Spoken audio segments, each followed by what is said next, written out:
Hello, everyone, and welcome back to yet another session on polity and constitution.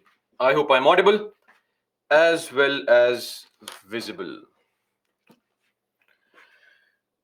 Great, audible and visible. Let's wait for those to join, and then we'll begin our discussion for the day.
Okay,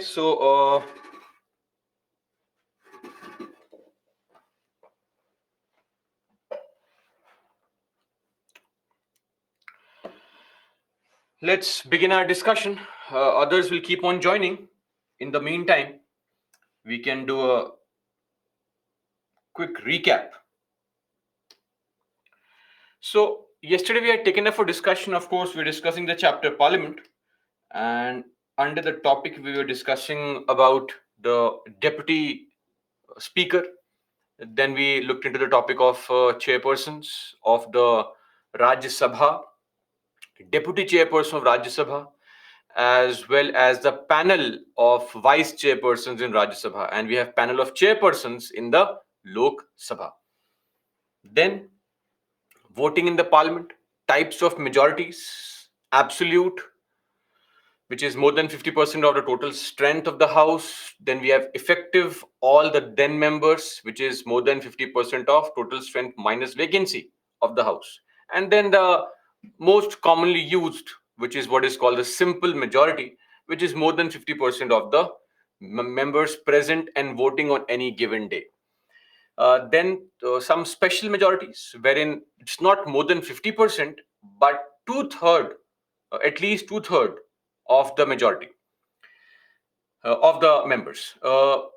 Firstly was Article 61, impeachment of the president. Then we saw Articles 249 and 312, special powers of Rajya Sabha.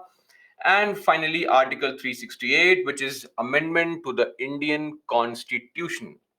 Now, apart from this, we also saw the types of bills in the parliament, types of bills in the parliament with reference to introduction, as in who introduces a bill, and based on content, ordinary bills, financial bills, and finally constitutional amendment bills. So the procedure, the passage, joint sitting, all such things were covered, including the procedure for finance bill type 1, type 2, and lastly, very important, the position of bills with respect to the dissolution of the houses, right? So that's where we had left off yesterday.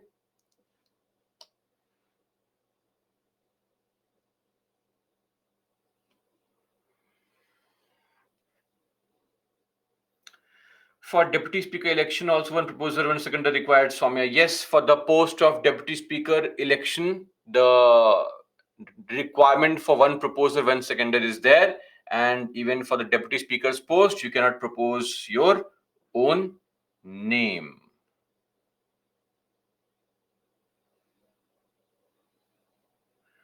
They are submitting, Soumya, to the Election Commission of India. Whoever conducts the elections is the person to whom they submit this, right?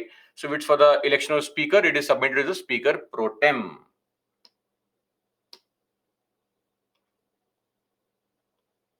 No process, no qualification, nothing. Who passes Finance Bill 1 and 2? Finance Bill 1 and 2 are financials 1 and 2 are passed by the Parliament, the Lok Sabha, Rajya Sabha, and signed by the President. Okay. So,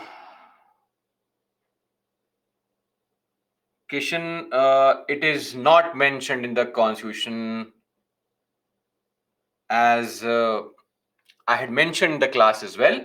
It is mentioned under section 154 of the what? RPA 1951.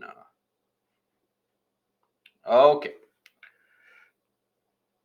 Now, let's move on and begin our discussion for today.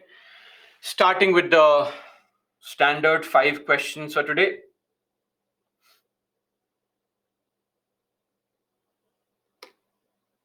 First question in front of you. Please mark the answer accordingly. I'll give you 45 seconds, sufficient time.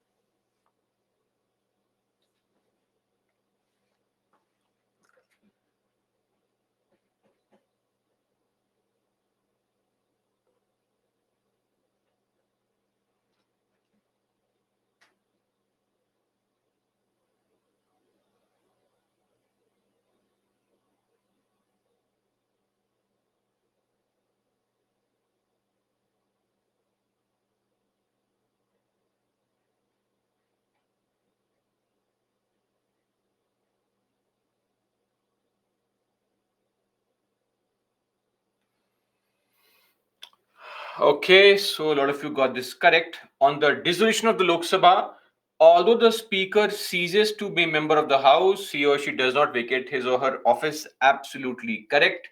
We have seen that this is a case with the president, this is a case with the Council of Ministers, even the government, right? It continues. We have seen this case with the speaker. So this is the case always. Why? Because we want to avoid any vacuum in important constitutional posts. The deputy speaker is directly responsible to. Why will the deputy speaker be responsible to the Lok Sabha speaker? And deputy speaker is responsible to the House only, not to the speaker of Lok Sabha, right? So A1 only is the right answer. If something has not been taught, however weirdly it is mentioned, logic needs to be applied. Okay, so A1 only is the right answer. Moving on to the second question. Mark the answer.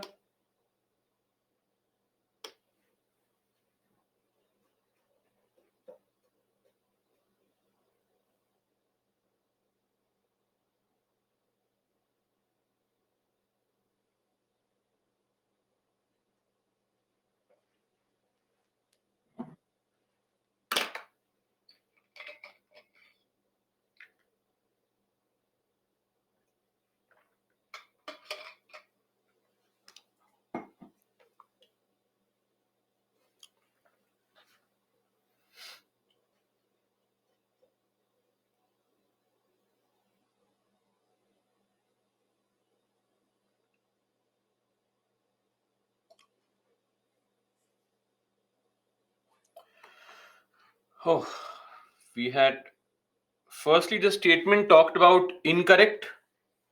So I am sure that you must have read incorrect, or else you are completely wrong. because A, B, and C are actually correct. Rajya Sabha alone can authorize the parliament to make laws on stateless subjects. Under Article 249, it is the Rajya Sabha's power alone. Second, such authorization remains in force for 1 year at a time. It can be renewed at any number of times, but for in one go, it is just for 1 year. And yes, Parliament is not bound to make laws, right? Parliament is not bound to make laws. It may make laws if it wants to. So that's there. This is also correct. Finally, laws made by the Parliament under such an authorization end as soon as it ends 6 months after the end of authorization, right? So D is wrong, which means it is the right answer. Okay. So, second question, the answer is D. Moving on to question number 3.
A lot of you have marked A as the answer. What did you feel was a correct statement? Let me know what you felt was a correct statement. Constitutional amendment bills can be introduced only by a minister. Yesterday we had discussed the concept of a private member. Do you remember? Why did we discuss this private member? Because constitutional amendment bills are brought by either a minister or a private member. I gave the example also of I think Manish Tiwari who brought such a bill. So one is wrong. The president can only exercise his suspensive veto. We know very well that there is no veto for the president. He must give his assent. It is obligatory, right? It is obligatory to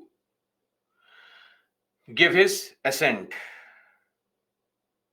So 2 is also wrong.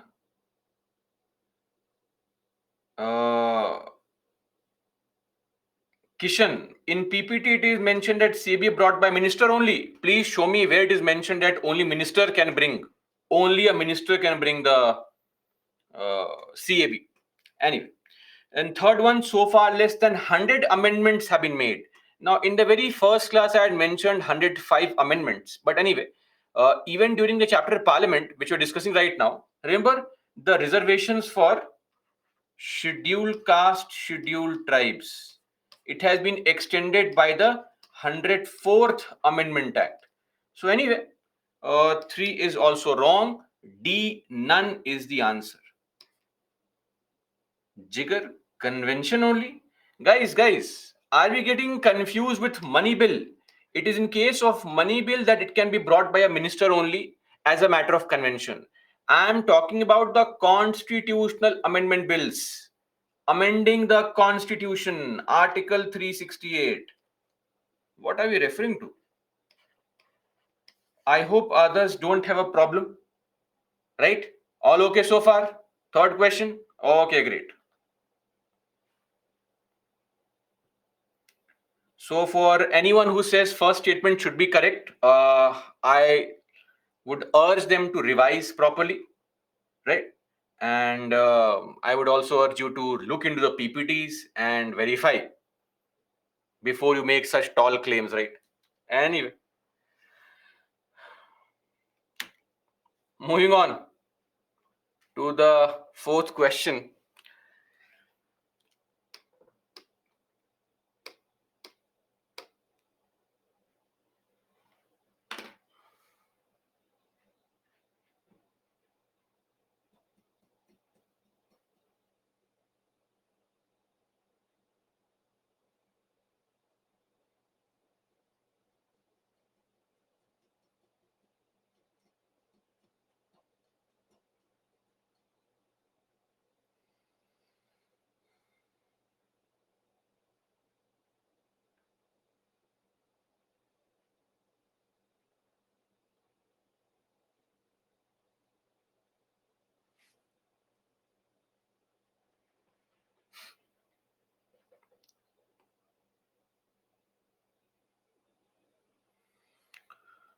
Okay.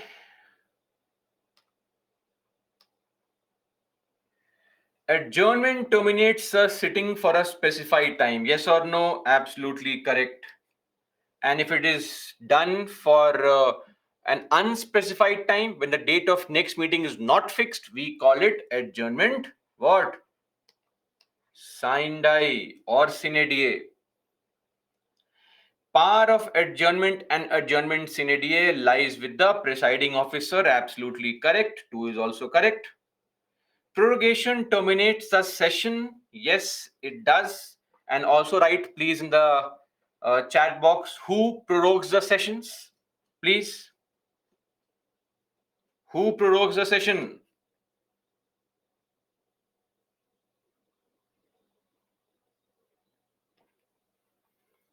Of course, the president prorogues the session. And the fourth one is dissolution is applicable in case of Lok Sabha only. Yes or no? Of course. Dissolution is applicable in case of Lok Sabha only because Rajya Sabha is a house which is a continuing chamber. So all four are correct. Great. And the last question for the day.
Why have we made mistake here? I'm really surprised.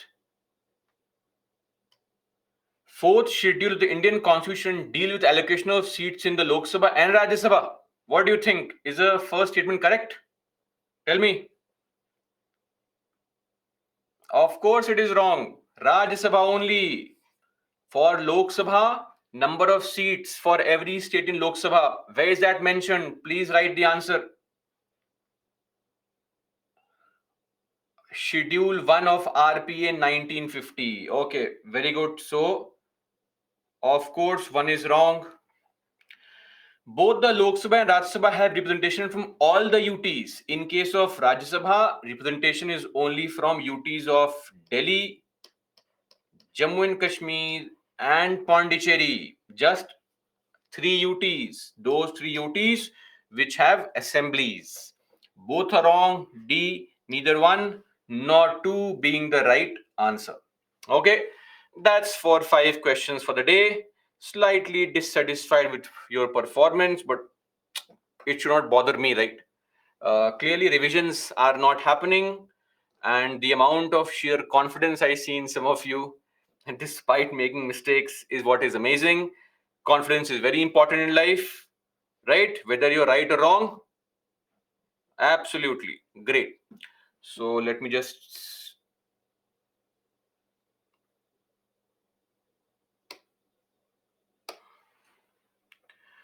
show the leaderboard for the day. Kirtana, Vibhum, Krishna, Vishwanaduni, Abhishek, Soumya, Gautam,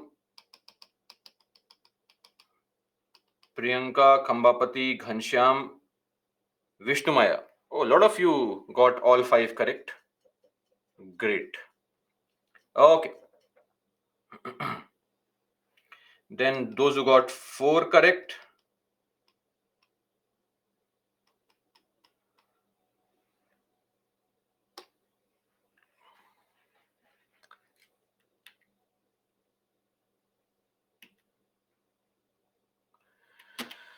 Now, let's come back. No point crying over spilt milk. What's important is to revise.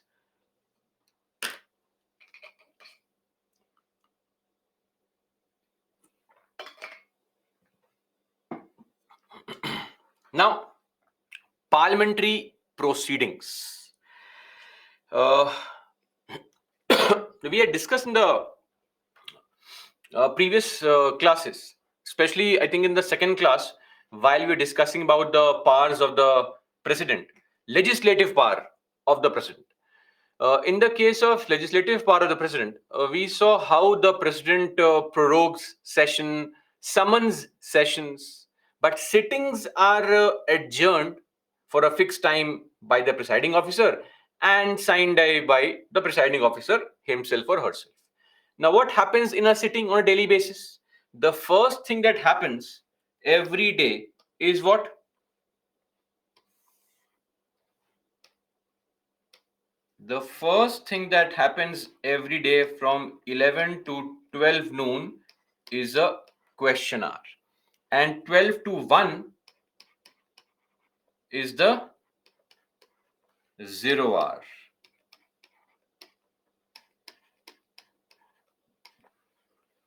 Now, just a small point of clarification. In Lok Sabha, 11 to 12 is the question hour. In Rajya Sabha, 12 to 1 is the question hour since 2014. Clear? So that's it. Now, what exactly is this question hour?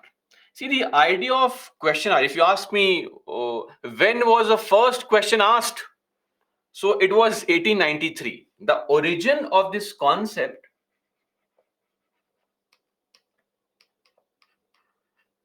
is 1893, when the British Indian Parliament or legislature asked questions from the government on the condition of farmers, etc. That was the first, sort of an origin for these questions being asked from the government. Eventually, you have to understand that executive is accountable to the legislature, right? Article 75, clause 3. So, in this regard, it is very important for the executive to be responsible to the legislature, and a duty of the legislature, the MPs in the parliament, to keep on asking questions. Of course, asking questions to get some information, right? It's like the RTI for the MPs, that elicit, get, receive, obtain information on matters of public importance. Plus, also, a very important element would be keeping the government in check, holding it accountable. Plus, keeping government in check, holding it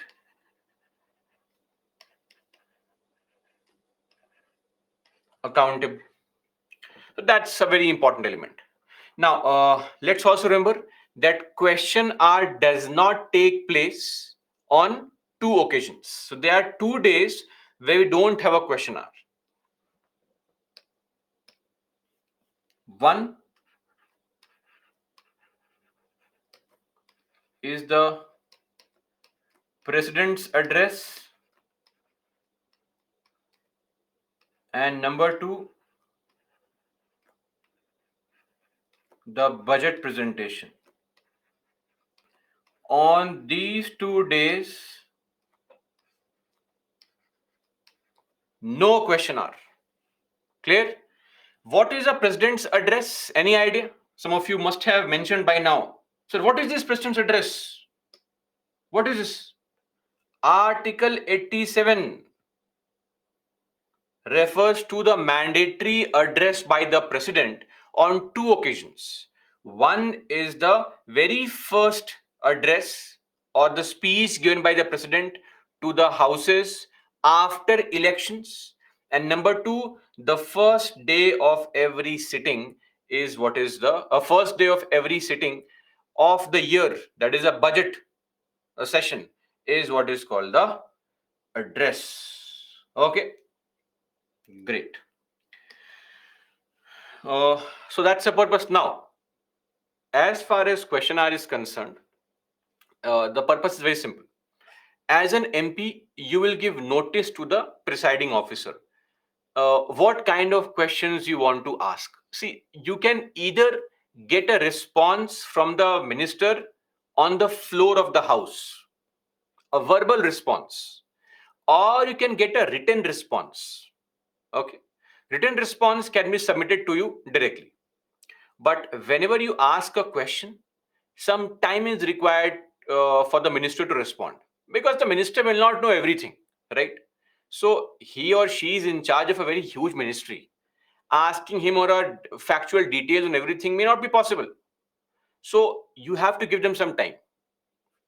Now, for questioners, the minimum time, this is minimum,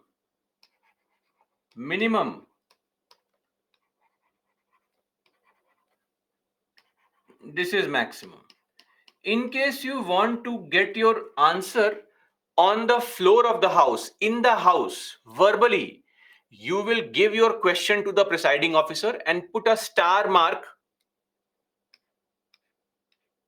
asterisk, in front of that particular what? Question. That makes it a starred question. Starred question means where the minister has to respond orally or verbally in the house. But you have to give them 15 days notice. So I will give my question to the presiding officer today, and after 15 days, the presiding officer will find some time to respond to my question. So the minister will find a time to respond to my question after at least 15 days.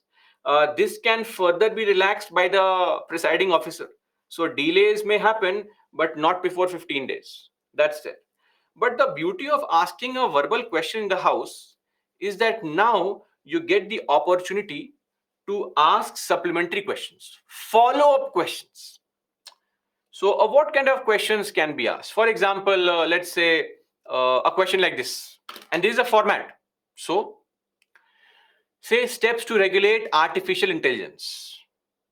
So, one person, any random MP will get up and ask that, will the Minister for Electronics and Information Technology be pleased to state that whether the government is taking steps to regulate the growth of artificial intelligence in the country? If so, details thereof. Number two, whether the government also intends to bring a law on AI in the country. If so, details thereof. And also, very important, they can add other things also. They can simply add here and please mention the steps taken by the government to develop infrastructure, expertise, skilling, research in the field of AI. This can be a question. Or somebody can get up and say, will the Minister of Railways be pleased to state whether the central government proposes to take necessary steps to connect the world famous no, locations, pilgrimage sites across my state, right, through railway link? If so, details thereof. If not, reasons thereof. So these kind of questions can be asked, and the minister then gets up and responds. This is how question R actually functions. Clear? If you put a star mark in front of the question, then the question has to be responded to verbally or orally in the house. And if it is responded to orally, the person who asked the question also gets the right to ask follow-up questions, supplementary questions, right? But sometimes you need to get detailed report information on certain things. Now there is no need for the minister to give you read the answer in the house. The minister can simply get you a written reply. Let's say you want details of the number of projects sanctioned in the last 5 years.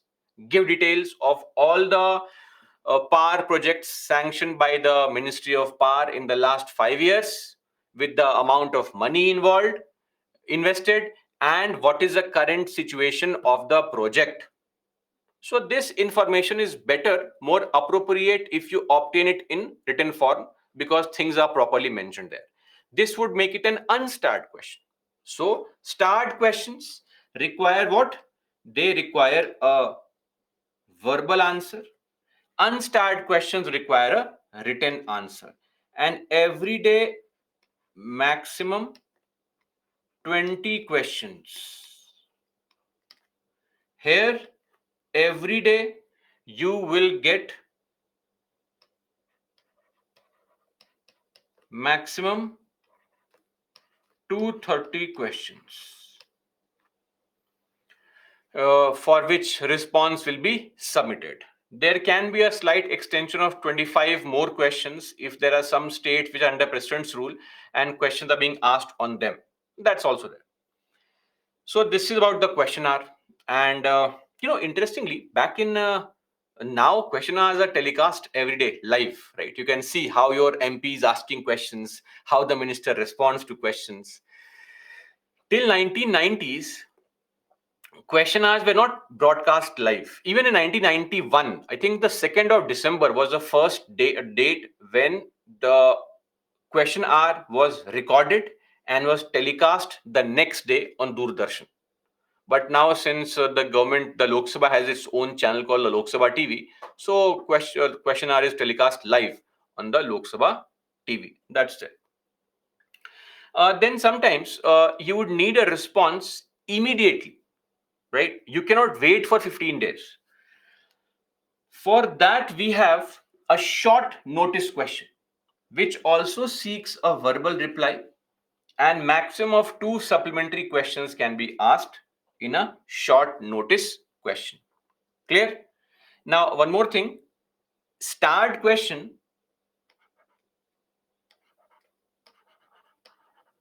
maximum 5 questions per MP. An MP cannot give notice of more than 5 questions. You can only give notice of 5 questions. And there also, we try to ensure that all 20 questions asked, all 20 questions asked are from different MPs. Clear? That's it. Supplementary question, for those who have a confusion, refers to a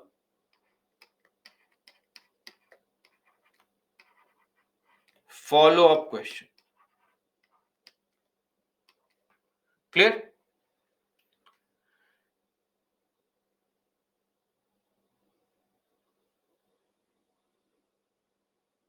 So these are maximum 20 questions per day, of course, because question hour is only for 1 hour, right? So for 1 hour, how many questions can be asked? Getting the point? You have to also respond to the questions. So that is there. And follow-up questions can be asked by anyone. It is not necessarily the same MP who needs to ask it. So all these things are done. So that's with respect to the question are starred and unstarred. Now, just to also mention the point, when it comes to a short notice question, the difference is that here the minister has to respond within 10 days, maximum 10 days time. The minister responds, but here respond within uh, at least after 15 days, not within, at least after 15 days. So minimum 15 days time is given, and the presiding officer is the boss of the house. What questions can you ask? What will be allowed?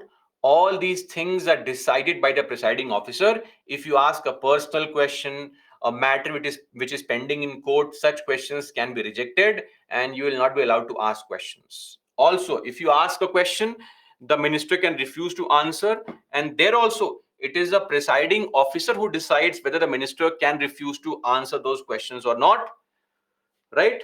So presiding officer can, if they are biased, can help the government.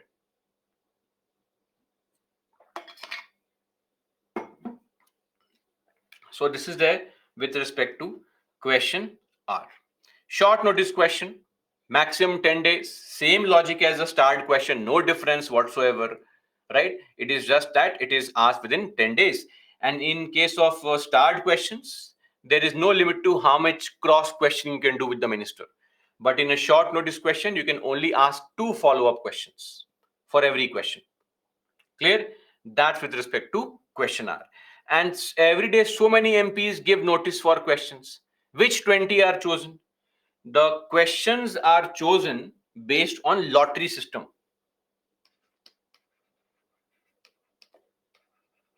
Questions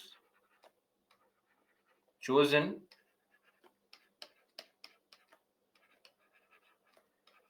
lottery system.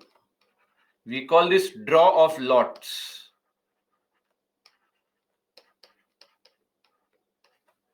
Lottery system. Clear?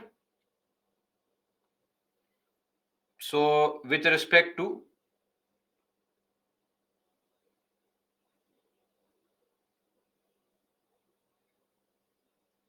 these questions, let me also clarify that the questions are not really, the answer is not really prepared by our ministers. They are prepared by people like you only, right? So when a minister will get some notice for a question, he will ask the secretary to prepare the answer. The secretary will ask you, come on, new recruit, under secretary, come here. Recently you cleared the exam, good at answer writing, come on, write the answer. So this is how you will prepare the answer for a question which the minister will read. Your answer will read in the parliament, in the Lok Sabha, in the Rajya Sabha, for the entire nation to hear. Right? So right now your answers are being checked by some evaluator here. Suddenly your answers are checked by uh, the entire country. Look at the elevation of status in your life. Right? Today's motivation is this only. Okay, so that is with respect to the question R. In case of starred and short notice questions, exactly same type of questions are asked. It is just dependent on you whether you want to, because short notice questions are not normally selected with the same frequency as the starred questions. What is lottery system? Even if you don't know these basic things and all, then how will we end up being an IAS officer? Lottery system, hundreds of MPs have given their questions. They are fed in the system. Randomly 20 are chosen by the system. It is automated process so that every MP without any biasness gets their question addressed in the house. Okay.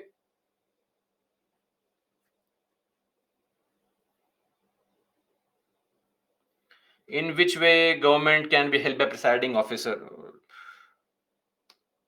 I just explained that if, let's say, a difficult question is asked by some MP, MP has cornered the minister by asking some difficult question, trying to showcase that the government is not working properly, then the minister can refuse to respond, saying, no, this is secrecy, Official Secrets Act, I won't respond.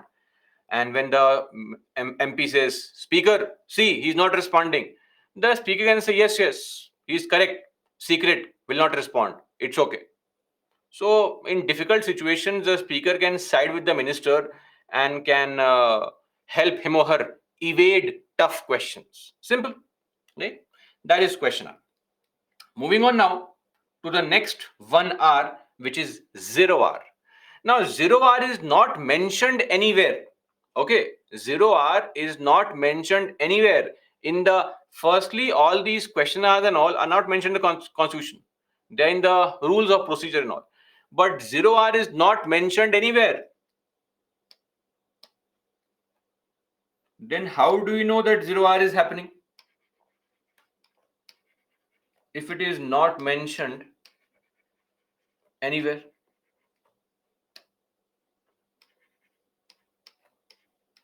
In Lok Sabha rules. Basically, the idea of 0R came up in our country only, where we thought that, see, in question R, The problem is that we are allowing the MPs to ask questions within, say, 15 days of time. But lot of time is gone. 15 days. So let's say the session begins on 20th of July.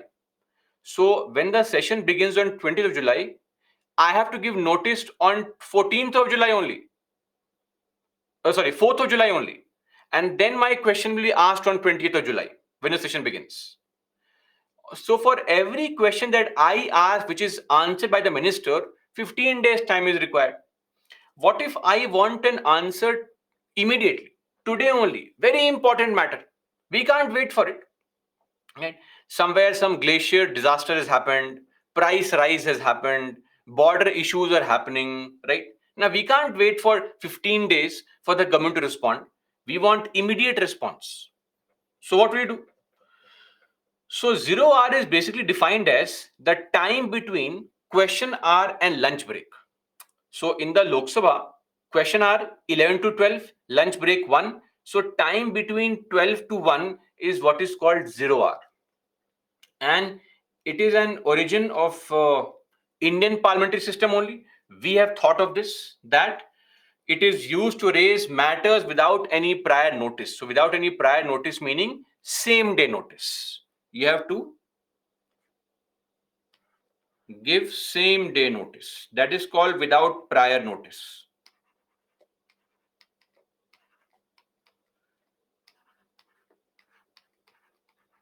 Before 10 a.m. the same day, and then state the subject, and if the speaker likes your question in the zero hour, he will ask the minister to respond to the question. Okay, this is with respect to zero hour. Very simple. They are called zero hour submissions. When you ask a question in zero hour, it is called a zero hour submission. So every morning before 10, go to presiding officer and give him your question, that I want to ask this question in zero hour. This is my zero hour submission. And if he accepts it, good for you. And if you get that chance, you can ask your question. See, in the case of question hour also, if on any given day 20 questions are listed, if 5 or 6 are answered, remaining not answered, it's done, lapses. Next day, next 20 questions. So questions lapse. And normally it is very difficult to answer all 20 questions. I think just a few years back, one very unique thing happened one day in one session, one sitting, that all 20 questions were answered. So it is a very rare occasion when all 20 questions are answered. So its purpose is to represent the people's voice in parliament. People's voice in parliament to raise matters of urgent public importance without giving any prior notice, right? To raise matters of urgent public importance. This is what is called zero hour. Okay.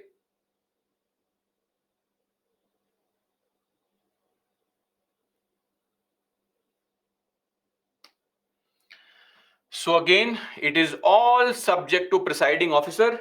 On the same day before 10 a.m., give the notice. Presiding officer will choose some questions from there. No fixed number of questions. We'll choose some questions and that's it.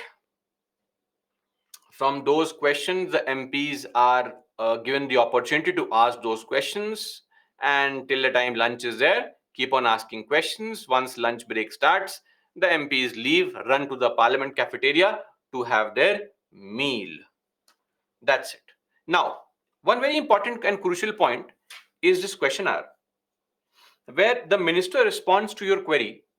But what if the query that the minister has responded to is something that does not satisfy you?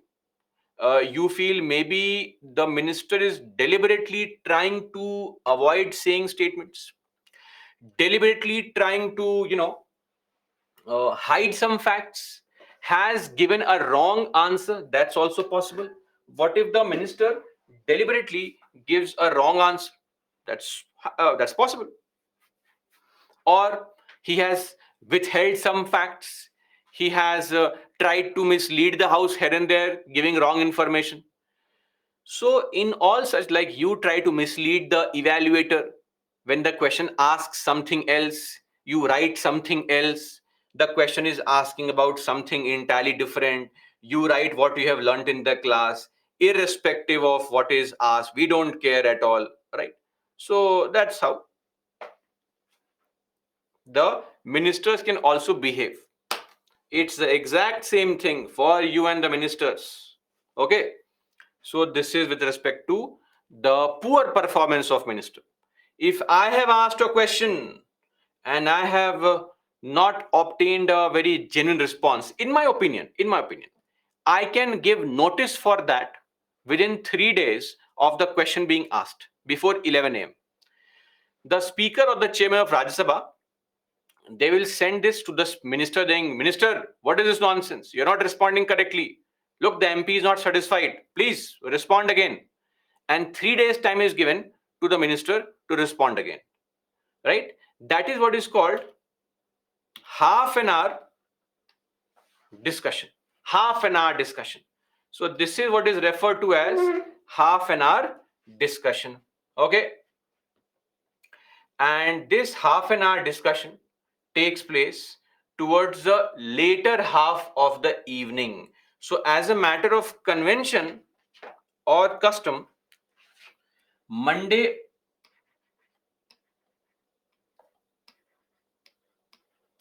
Wednesday,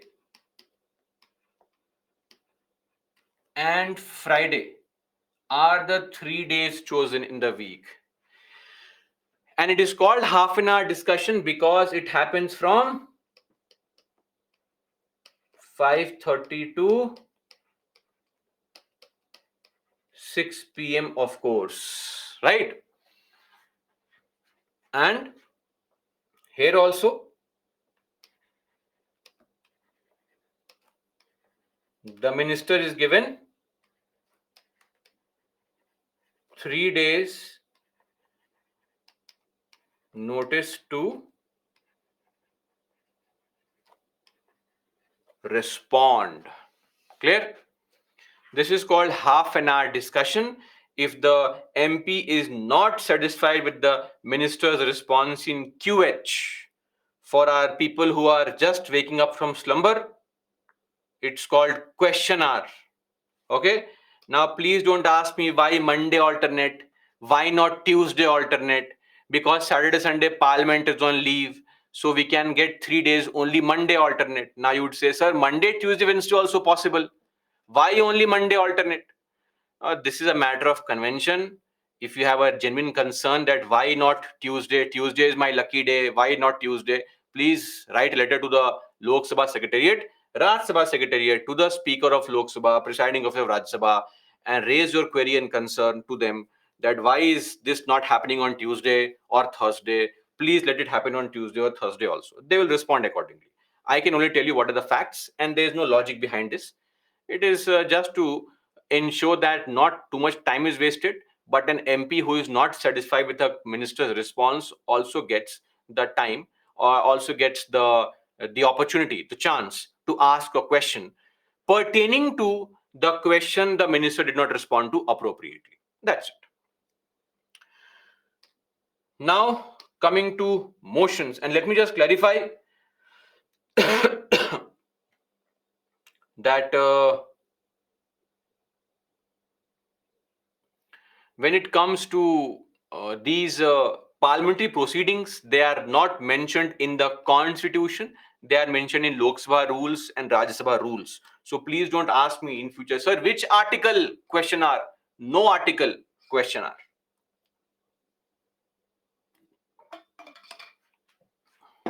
Okay. Now, motions. So what are motions?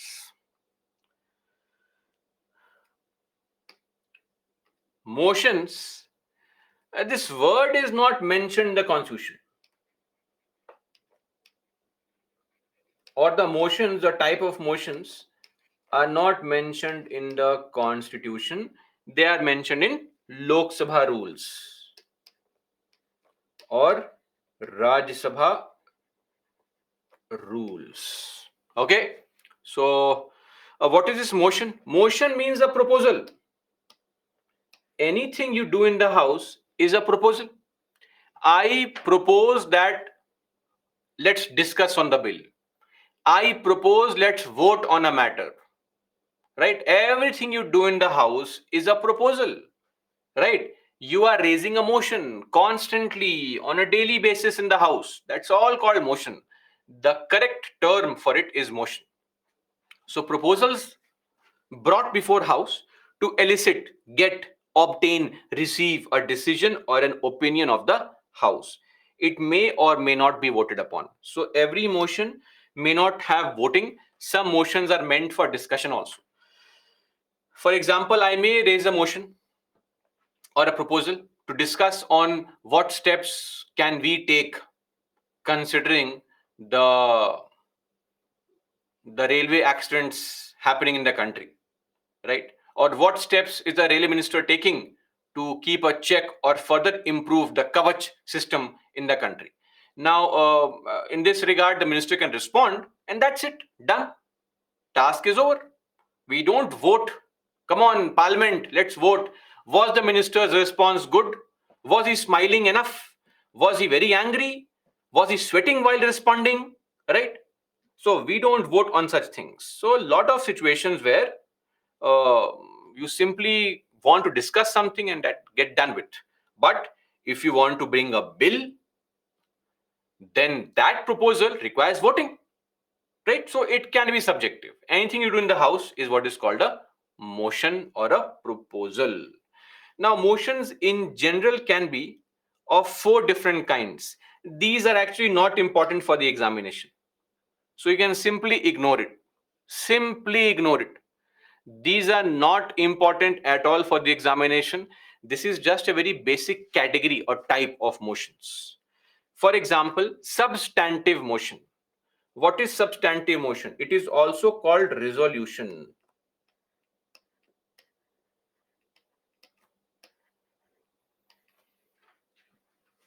When you bring a proposal for the first time in the house, an independent proposal. Example Article 61, example Article 67B, etc. Please tell me what is Article 67B? Write the answer. Don't waste time.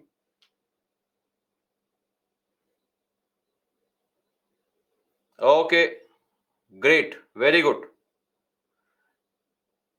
Removal of vice president. So if you are removing the vice president, you have to bring a proposal in the house. Yes or no? Proposal to initiate the process of removal of vice president. And that's also a motion. That motion is called a substantive motion. Clear? Substantive motion. So this is called a substantive motion. When any proposal is a self-contained independent proposal which does not rise from any other proposal is called substantive motion or proposal. Subsidiary is when they depend on some other proposal. For example, if I raise a proposal that let's discuss on this bill, after few days of discussion, some MP can get up and say, "Sir, I raise a proposal, I raise a motion, let's vote on that proposal." So he is raising a proposal referring to my proposal and voting on it, right? So it arises from pre-existing proposals. So subsidiary. Again, this page is not really important. You can simply ignore this. No questions can be asked from this categorization and all of motions. Even our MPs don't know that they are raising a subsidiary proposal and all. They have no idea. Okay, not important. Substitute proposal. What is that? When we are discussing on a bill, after say 15 minutes, MPs are getting bored.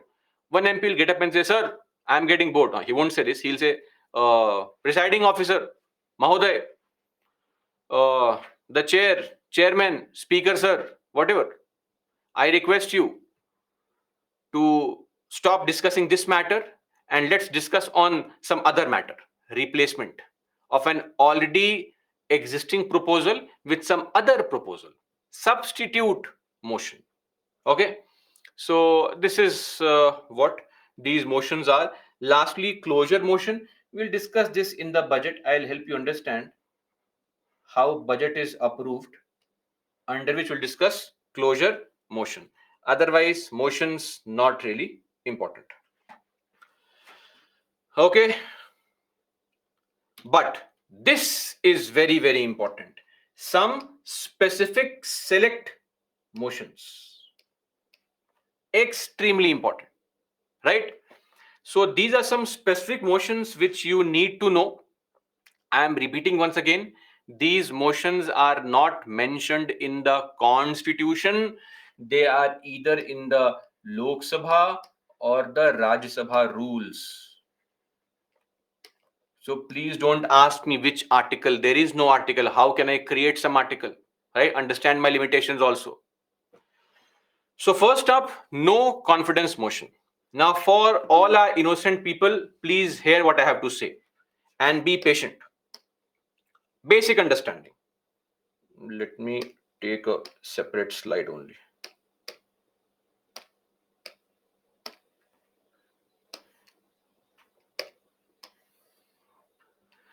See, in our parliament, what happens is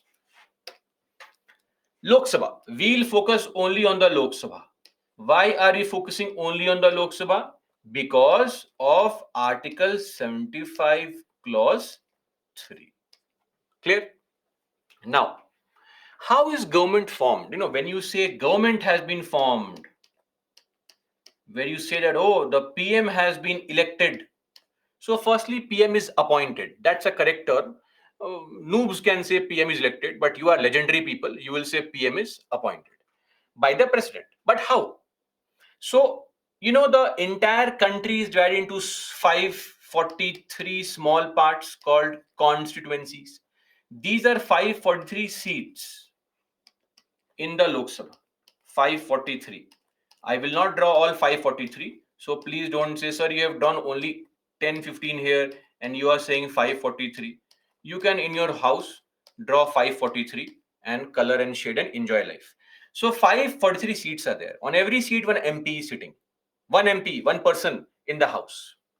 Now, in the house, we will ask that group of people to form the government who have been chosen by the entire house. The entire house will collectively vote and choose some person who will then form the government. Okay. So the entire house votes to choose the prime minister or the government.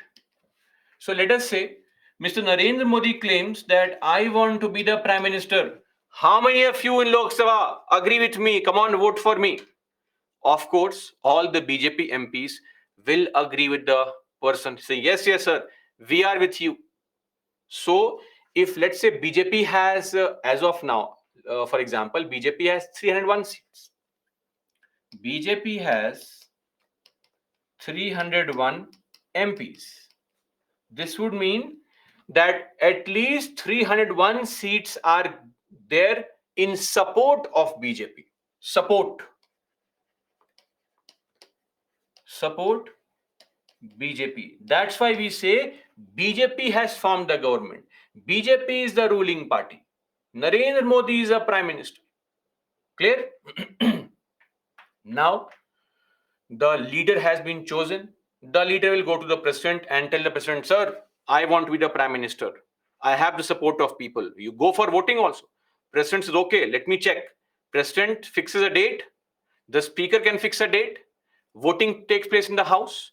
And with an absolute majority, you have 272 people supporting you. You can form the government. But that's not the end of story. The end of story is that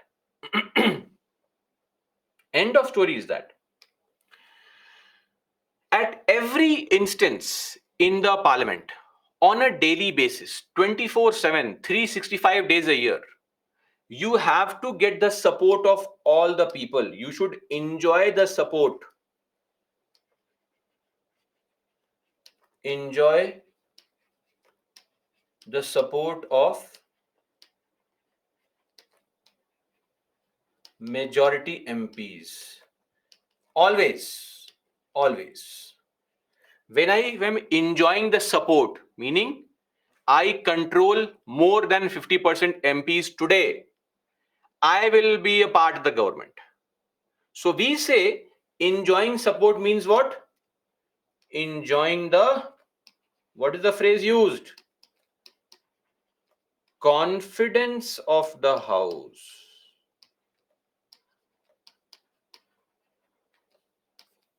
The house has confidence in me that I will be able to run the country properly. But at some point of time, if some MP say, no, no, no, no, we don't have confidence in you, sorry, you please resign. We want to choose somebody else to lead the country, to be a part of the government. So that is called no confidence. I am raising a proposal against the government. So of course, who will raise this proposal? Opposition party. This is what is called a no confidence motion, right? No confidence, meaning the House expresses its want of confidence in the Council of Ministers. It no longer has this confidence that these people are fit to run the country. We want somebody else to run the country. Clear? This is called no confidence motion. It is mentioned in Lok Sabha rules. Rule 198. Now, since it is a no confidence motion against the government, it must be brought only in the Lok Sabha, yes or no? Because of Article 75, Clause 3. Then such a motion can be brought only once per session. One in the winter session, one in budget session, one in monsoon session, one only. You can't do this every day. It wastes time. And I, as a single MP, cannot raise this proposal. I have to get the sign of 49 other people. At least 50 MPs have to support me. Okay? And what's the reason? If I give this proposal at Speaker, we don't like this government. I don't think others also like the government. You can check, you can ask them. The Speaker need not ask me, why do you think so? Why? What happened today? Did they not read your messages? Are they not appreciating your photographs on Instagram? No need to give any reason, right? No reason is required. You just say, in my dream, I felt that these people are not worthy enough. Simple. So, no reason is required. No grounds are required. And this no confidence can be introduced against entire government only. Against the whole government, not against a single minister. You can't raise this motion that, no, I love the prime minister, but that minister is not nice. I raise NCM against that fellow, useless fellow. No, you can't do that. Either you like the entire government or you hate the entire government. Collectively responsible. Stand together, fall together. Okay. Now, the motion is brought in the House. The Speaker can accept it, can refuse it. All this can be done. But after this, when the voting takes place, the vote has to be passed with a if passed by a simple majority. The government has to resign. Now, it is not mentioned anywhere that the government should resign if they have lost the NCM, the no confidence motion. But ideally, you should resign. When the House is telling you that shameless fellows, we don't want you, get lost, then you should resign. If you don't resign, then the president comes and throws you out, that please leave the office immediately. So you continue to be an MP, You just don't form the government now. Then somebody else can be given the chance that anybody else wants to form the government. You, okay, come on. And then he can get a voting and can prove his majority in the House. This is called no confidence motion. Are we clear on NCM? So one more thing, you don't know it right now, we'll know this by tomorrow, that you cannot vote against your party in NCM. If say you are from BJP, you have to show faith in the government, whether you like it or not. If you are from Congress, you cannot show faith in BJP. You have to vote, say yes, yes, no confidence, useless government, get lost. So you cannot vote against your party. Clear? Everybody clear on no confidence motion? And let me just clarify. So far, there have been 27 incidents of no confidence motion since independence. 27 times so far.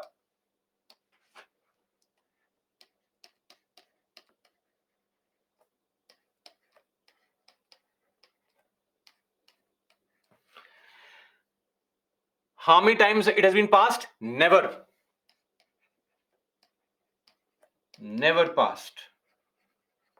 In fact, first time it was introduced in 1963 against Pandit Nehru's government by J.B. Kripalani because of poor performance of Pandit Nehru in the Indo-China War, largely because of his failure to understand the China dynamics in the country. Anyway, let bygones be bygones. What can we do? So, great leaders do tend to make mistakes. It's okay. Indira Gandhi holds a record.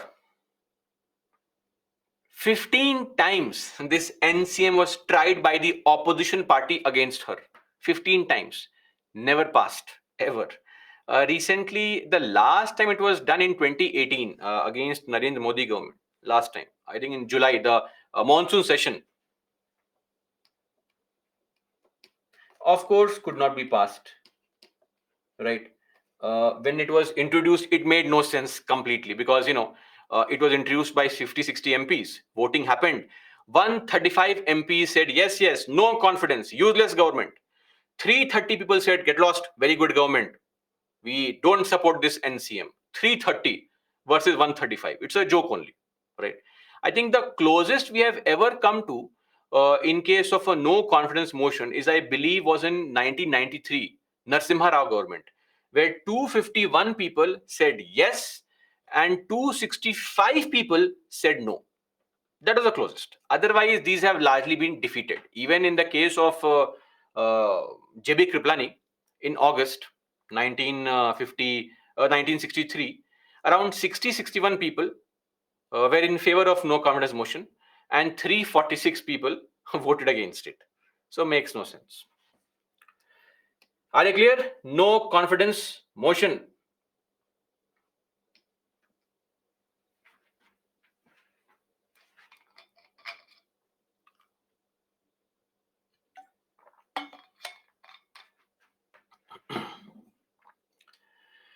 Great. Yes, it is binding to vote in favor of your party. You cannot vote against your party. Don't worry, we'll discuss that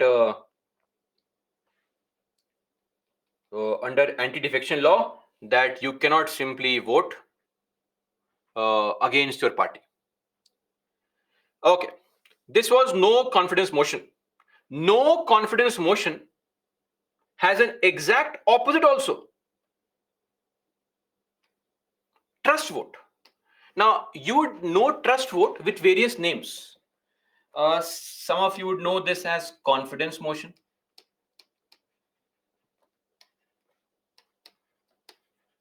Or some of you would know this as floor test.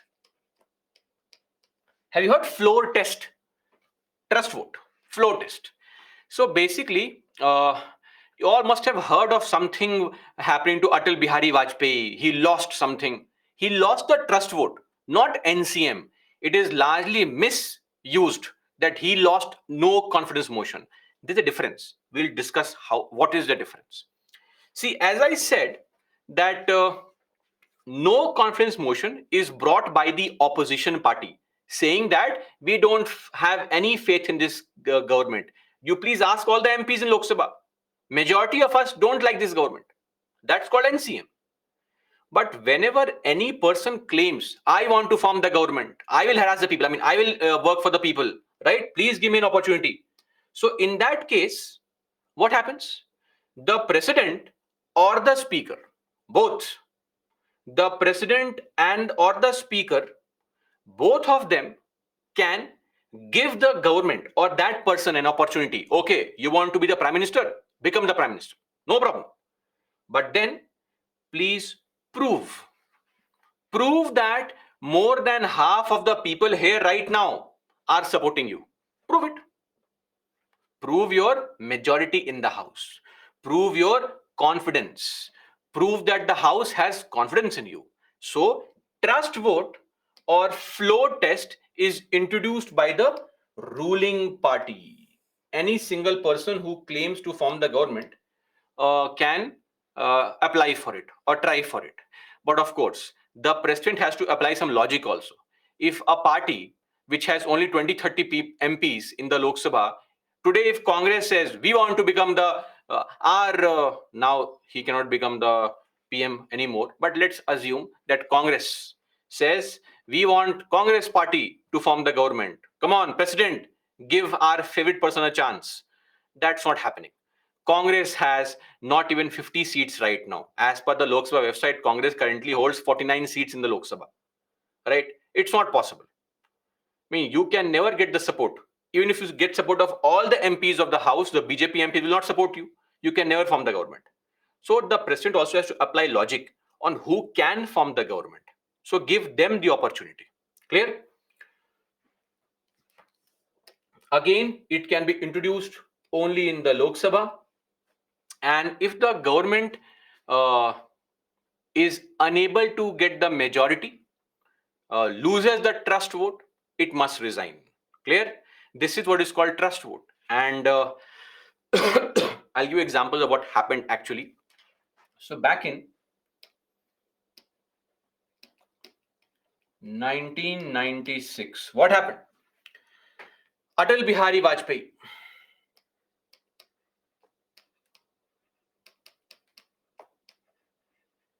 He was from BJP, and BJP was the largest party in the Lok Sabha. After the Lok Sabha elections, BJP got maximum seats amongst all parties.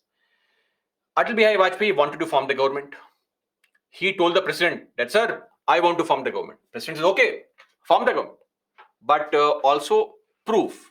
Just show me that more than 50% people here are supporting you. He said, okay, sir, I'll show it to you. So president says, okay, voting after 15 days. No problem. In the 15 days time, he tried to convince the other people from other parties, please vote for me, please vote for me. I'll be a very nice person. I'm a very good person. I'll form a great government. Vote for me. But he came to realize that nobody is supporting him except his own party, which had to support him. So after 13 days, when the time came to apply for or to get the floor test for voting, he resigned. Before actually the trust vote. After 13 days, he resigned. That's saying, sorry, even if I go for voting, I will lose. What's the point? Okay. In your case, just before the prelims examination, you have filled up the form, right?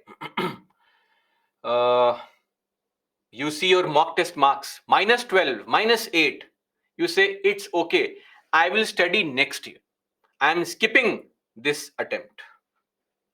So this is there. Clear?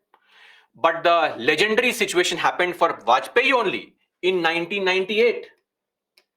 In 1998, Atal Bihari Vajpayee had formed the government with the support of some parties, including that of the party of Jayalalitha, AIADMK. Now, after some months, she said, I am not supporting this government. Sorry. Now, all the opposition people said, oh, hello, do you have the confidence? Your main supporter is saying, I'm not supporting you. We'll bring a no confidence motion against you. You prove your majority. Vajpayee said, okay, don't be angry. Let us go for voting.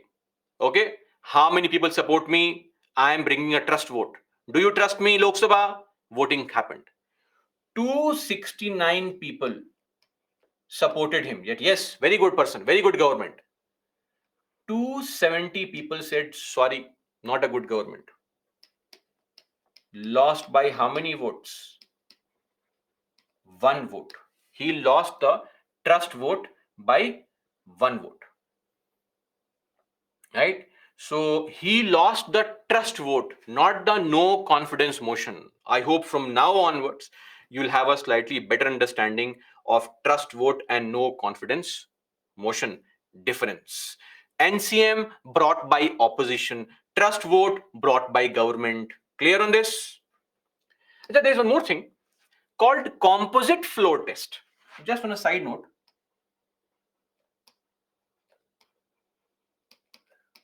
composite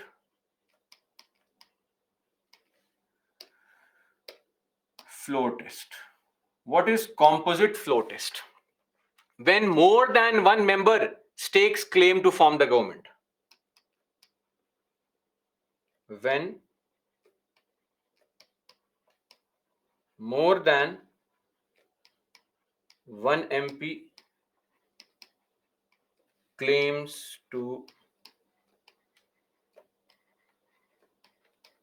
form government.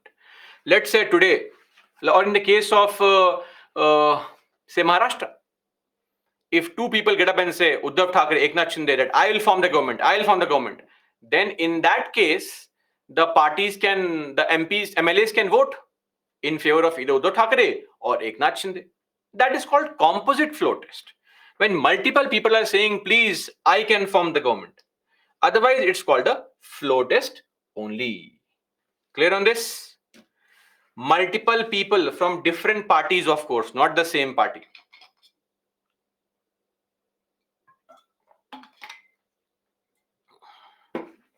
Clear? That's it. Done with the trust vote.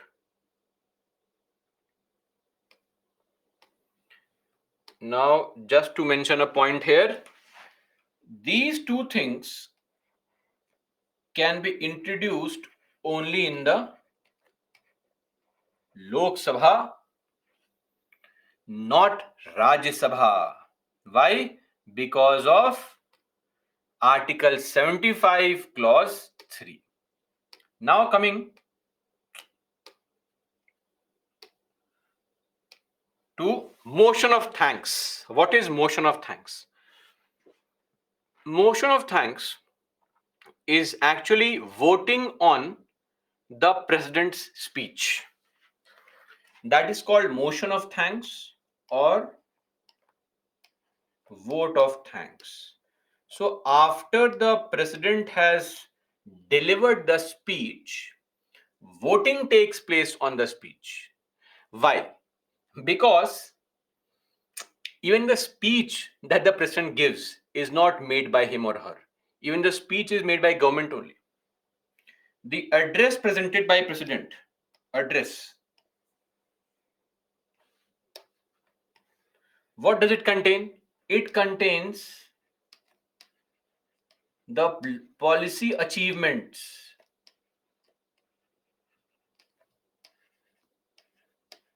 of GOI, Government of India,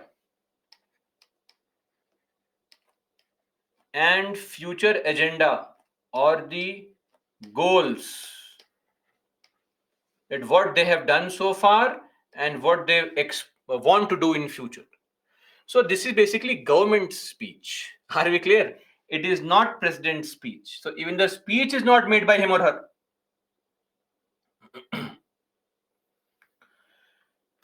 Clear? Now, voting takes place on the speech.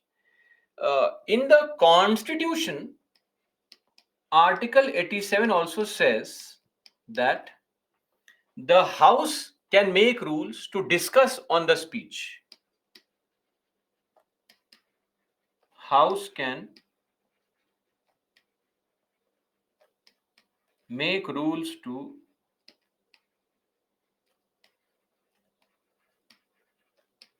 on the speech. And those rules are what are known as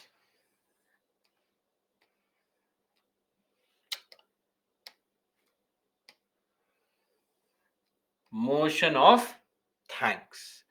Now, since this speech has been prepared by the government, listing all the great things the government has been doing, the Lok Sabha must approve the speech. Because if you don't approve the speech in Lok Sabha, then we doubt whether the MPs believe in the government or not. If I am listing all the achievements I have done in the last 1 year, and my house, where I enjoy the majority, where more people are supporting me, they only say, no, no, no, no, we don't think you have done all these great things. You are lying. And they say, rejected, we don't approve this. Then I think I have stopped enjoying the confidence of Lok Sabha. In that case, the government may have to resign. They have to go for trust vote now. So it is very important that this motion of thanks is approved in the Lok Sabha. In the Rajya Sabha, may or may not be approved. Nobody cares. Okay. This motion of thanks is there in both the houses. So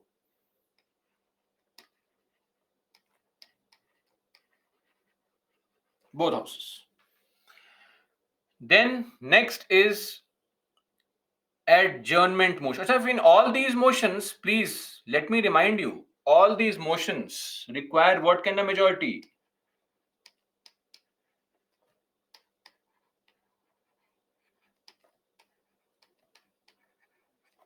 Simple majority. Simple majority.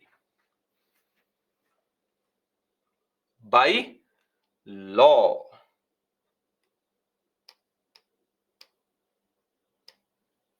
Then comes adjournment motion. It is different from adjournment of the sitting. Are we able to understand? Adjournment of the sitting is different. Adjournment motion is different. So adjournment motion basically refers to, see, after lunch break, when the MPs come back to the office or to the house, what's the time? 2 o'clock to 6 o'clock. What do we do in this time frame? We discuss on bills. That is the agenda for the day. Notice was given and some bills will be discussed. 5, 6 bills are pending on for discussion. But if somebody, some MPs want the government's response, right? Some MPs want the government's response on a very important matter. Then they have to wait for either 15 days time for a question hour or 1 day time of 0 hour, and that too very small. 0 hour is what? One question can be asked by an MP. But what if we want a comprehensive, detailed response from the government? Detailed response from the government. Then what? Then what happens? In case you want a detailed response from government, then after 2, before 6, 50 MPs in the Lok Sabha only, mind you, 50 MPs in the Lok Sabha can raise a proposal saying, sir, presiding officer, please, we don't want to discuss on bills and all. Those agenda for the day, you postpone for tomorrow. We don't care. We want the government to respond on a very important matter. For example, it was held last in 2016 on the demonetization of the currency. So the MPs wanted immediate response of the government, for detailed response of the government on what steps has the government taken, whys and hows of demonetization. Here, as I said, detailed response, the minimum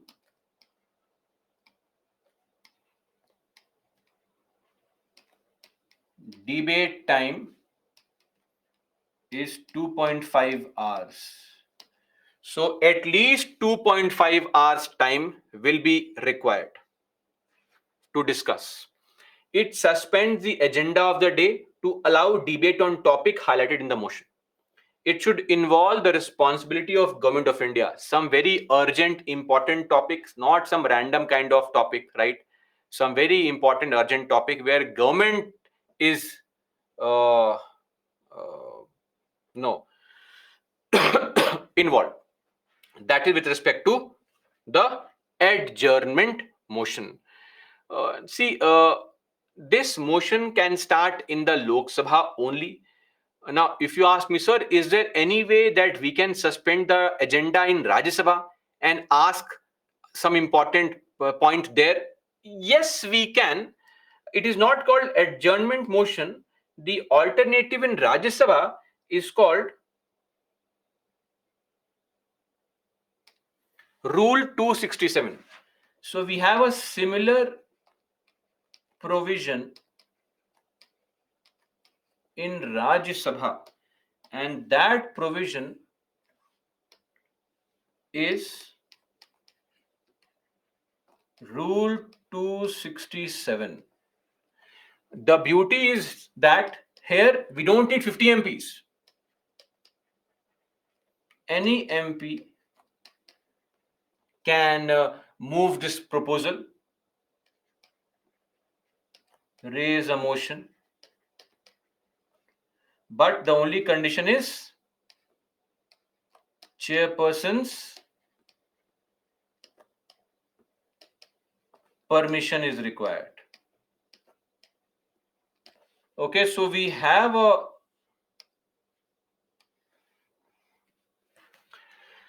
provision in the Rajya Sabha also, Rule 267, right? So, for example, the same issue I was discussing about the demonetization of currency that took place in Rajya Sabha only, the discussion. So, this has been there in Rajya Sabha. Though officially there is no such adjournment motion in Rajya Sabha, right? They have a adjournment motion only in the Lok Sabha.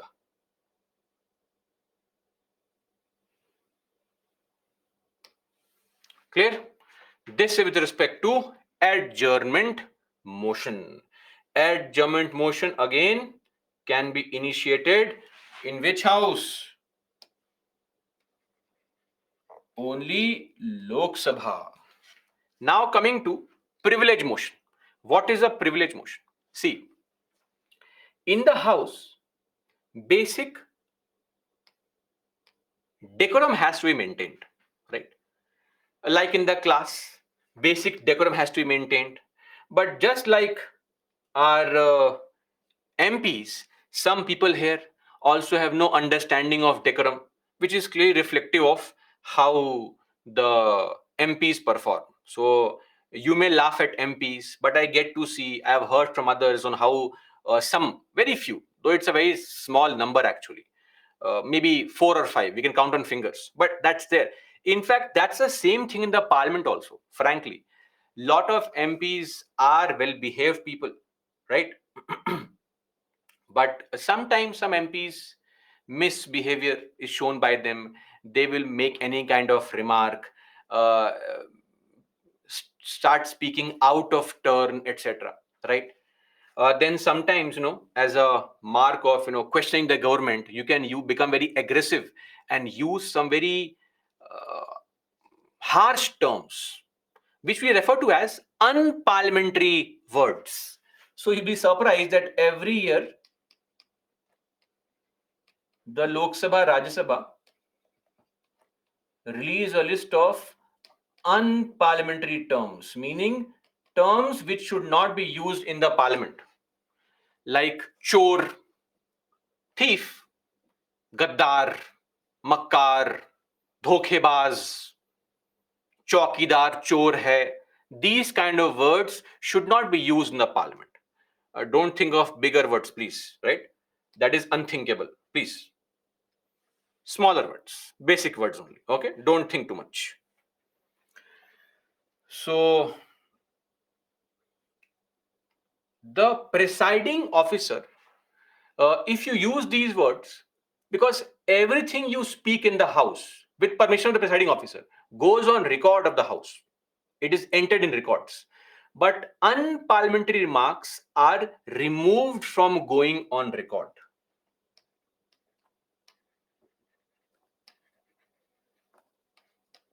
removed from record or speech of MPs. This is called expunction. We say the word has been expunged. Word has been removed, expunged. And who does this? Done by presiding officer.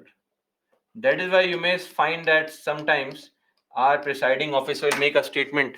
Mahoday, whatever you are saying is not going on record. He'll direct the people sitting there. Don't write this, what he has said, it is not on record. So this is what is called expunction. Also, in the house, you have a lot of privilege. As a member of parliament, you have complete freedom of speech and expression, right? This does not mean you start saying anything in the house. Decorum, decency, right? For example, you cannot discuss the conduct of President of India. You can't discuss the conduct of the speakers only. Saying, sir, I raise a motion, your behavior is not nice, speaker. No, you can't do all this. Or you can't raise a question on the judge's behavior. All these things can't be discussed in the house. If you do all these things, you are just misusing the privilege which was given to you, right? Like your parents have purchased this course for you, are sending you to different places to study, and there you don't study there, just waste your time by building relationships here and there, sitting with friends, right? Or whatever, raising useless kind of questions and concerns, right, in the life in general. So you are breaching the privilege given to you at the age of 23, 24, 25. You are here studying, right, getting an opportunity to study and prepare for an examination. You are violating the benefit given to you. So some steps can be taken. So if I, as a member of the house, feel somebody else in his speech or behavior has violated the decorum decency of the house, I will raise a motion that, sir, speaker, chairman, look at his behavior. I want you to punish him. Now, the speaker or the chairman, because they are busy people. But the point is that this behavior can't be ignored. So I, the presiding officer, will say, okay, wait. What did he say? That statement. You 5 people, you form a committee, look into this. Please inquire what he said, what was the context, why he said this, etc. And then give me a report on his behavior. Then these 5, 6 people will give a report on the behavior of that particular MP, why he made the statement, what did the rules say, did he actually violate the decorum of the house or not. And based on the report, I can take a decision and say, okay, you made this statement, you are suspended for 5 days, like in the school, suspension for 2, 3 days, or rusticated only, expelled from the house. So punishment can range from suspension of the MP to expulsion also, meaning you are removed from the house, disqualified from the house, right? That's also a punishment. Privilege motion, it can take place in any house. Normally, the if this motion is passed, you are not suspended or expelled, you are simply scolded by the house collectively. That's it. This is called privilege motion, and as I said, it can be passed in either house, because breach of privilege can happen in either house. Are you clear? Privilege motion.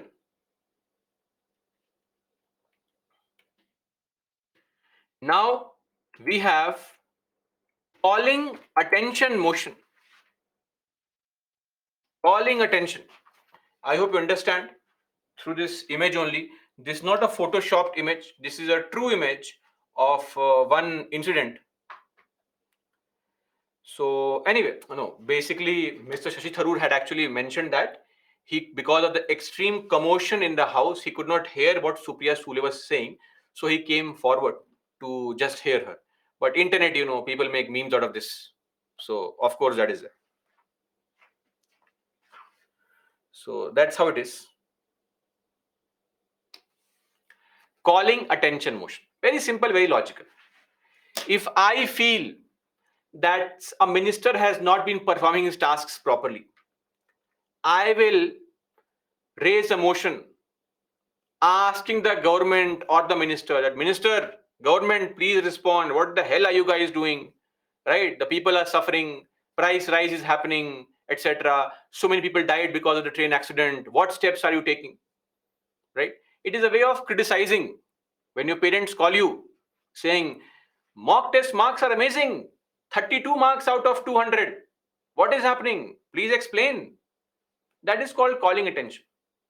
Or when you are scolded, when your attention is brought that, please, what is happening? Good marks in history, bad marks in geography, good in polity, bad in economics. Why? So it can happen selectively also for the government, for the minister. If they are not performing their tasks properly, this is a tool used by the MPs to get them to respond on what they are not doing. And this is something that India has thought of. This is an Indian innovation.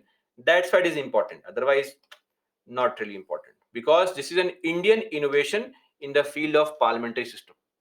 Clear? It is actually mentioned in Lok Sabha rules. Unlike zero R is not mentioned anywhere.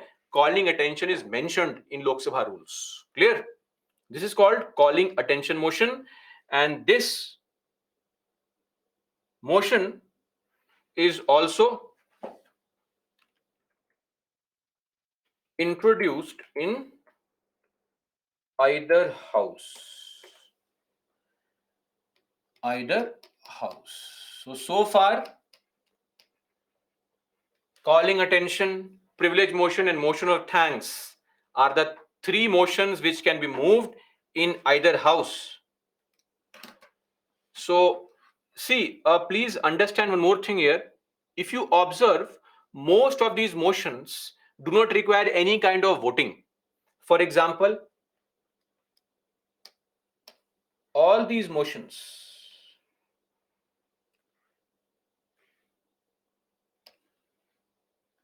like say calling attention, like adjournment motion, these motions are only meant for discussion.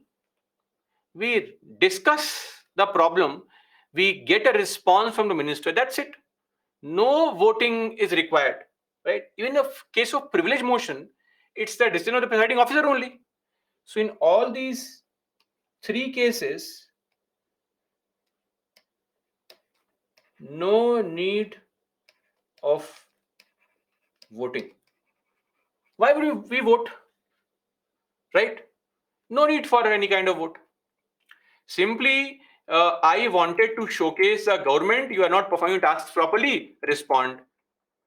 Privilege motion, that MP has not behaved properly, remove this fellow or scold him.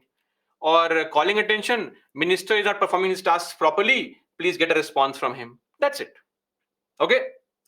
Finally, and a censure motion. What is a censure motion?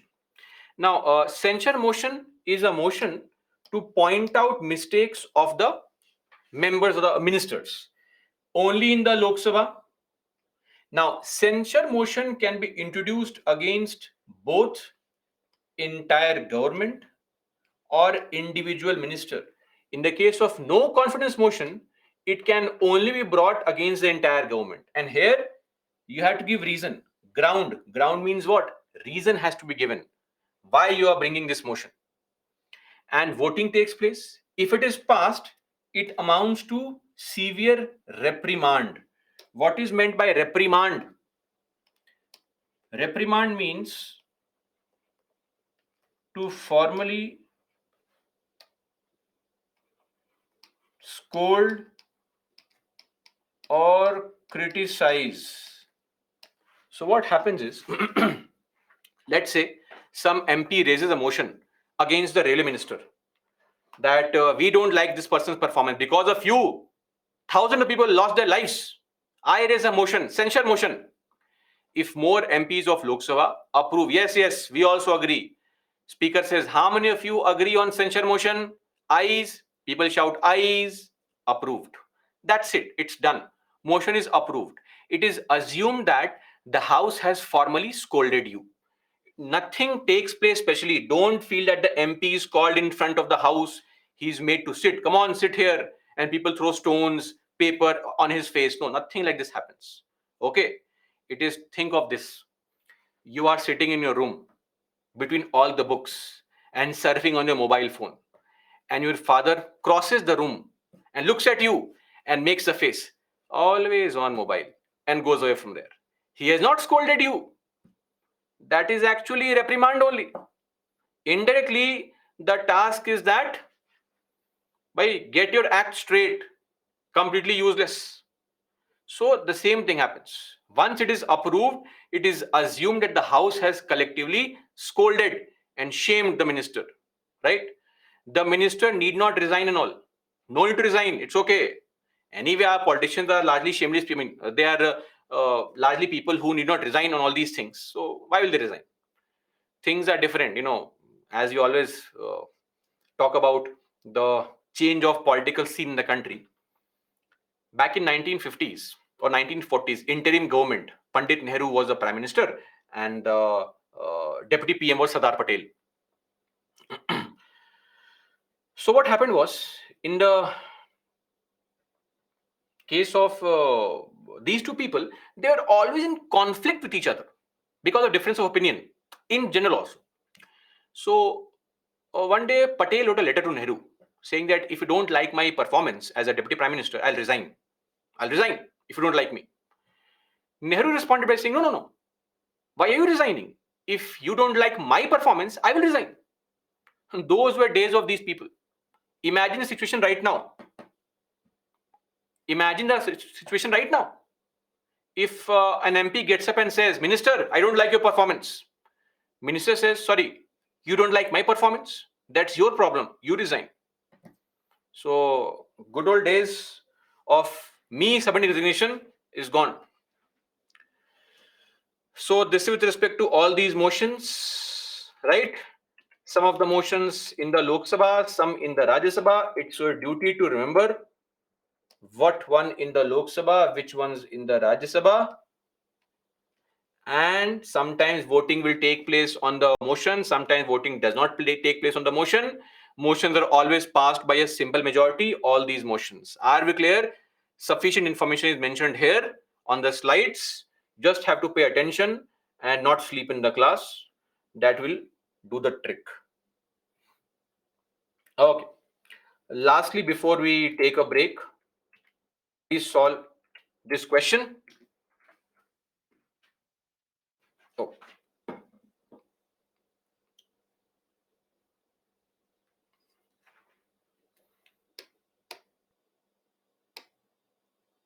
Just a minute. Now mark your answer.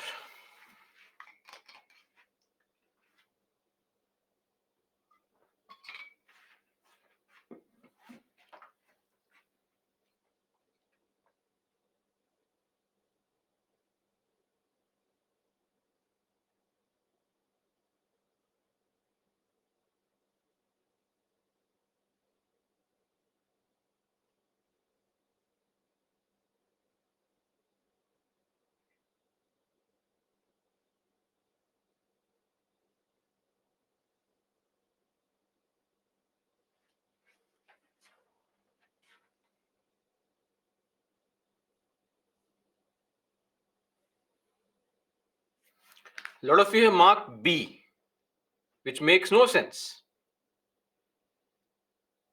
There is no mention of NCM in the constitution. Yes or no? Motions are not mentioned in the constitution. Of course, this statement is correct. Motions like NCM is mentioned in Lok Sabha rules, Rule 198, not in the constitution. So, of course, one is correct.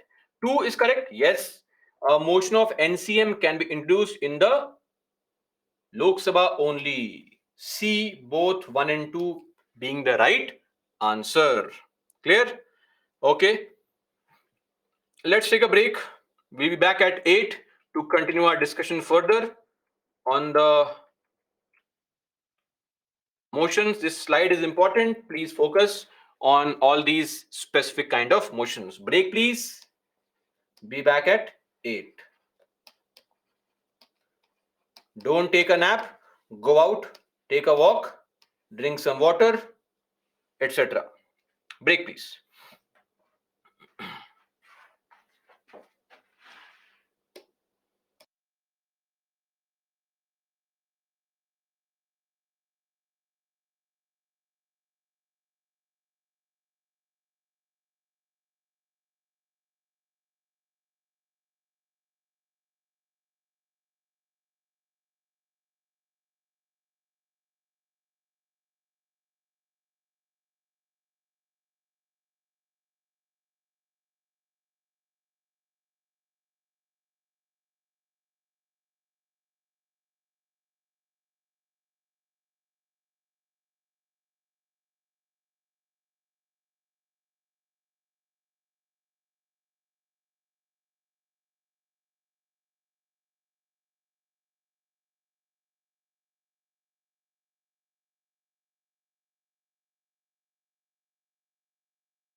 Okay, let's continue.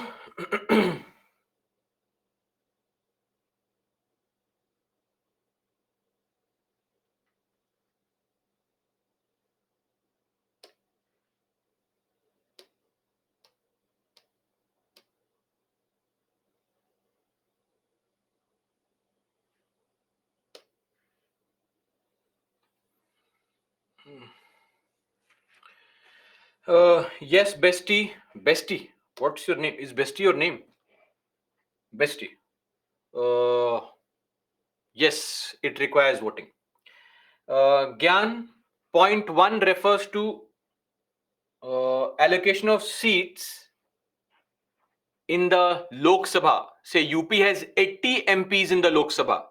Number of constituencies from your state. Point two refers to the boundary of constituencies. Those 80 constituencies, how is the state divided? That is based on 2001 population. But the total number of constituencies is based on 1971 population.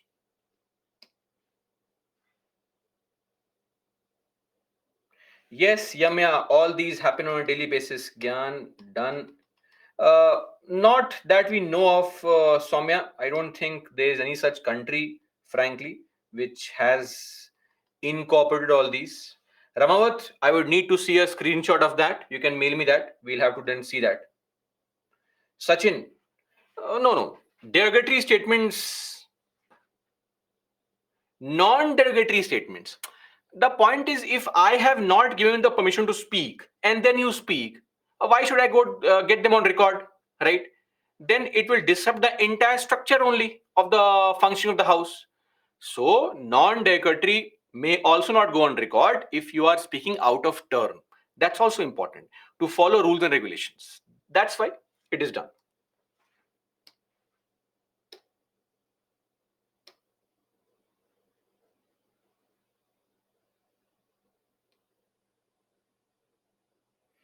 Adjournment motion is normally held after 2, somewhere around 4:30, because you have to debate for 2.5 hours. So normally the MPs also want to start a discussion at 4 o'clock, so they'll finish by 6:30. But from 2 to 6, anywhere between 2 to 6.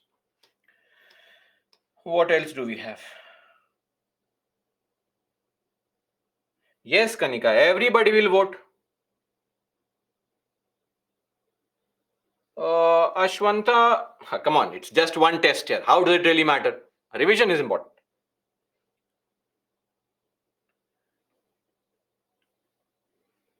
Kishan, see, these may not really work uh, in the current context. Current context, BJP has complete majority. But in terms of a situation where you have a coalition government, multiple parties forming the government, so there, let's say maybe a DMK party member has no interest in voting in favor of BJP. He is bound by his own party's order only. That's it. So in coalition governments, these things work.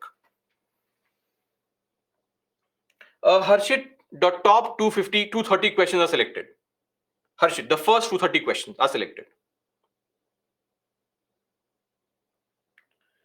Shruti, I mean, when we say 6 p.m., it's 6 p.m. only. Now 6:05, 6:10 possible. But it won't go to 7, 7:38 in general. If sometimes something important is going on, they may, but the official time is 6 p.m.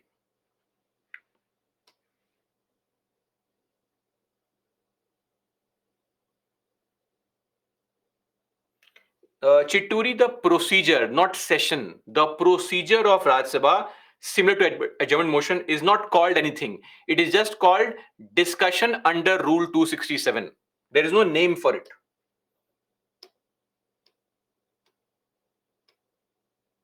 Yes, Kanika, it is required.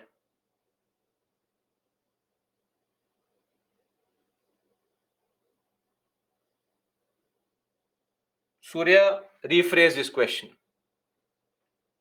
New matter for public importance to discuss. It's adjournment only, adjournment motion.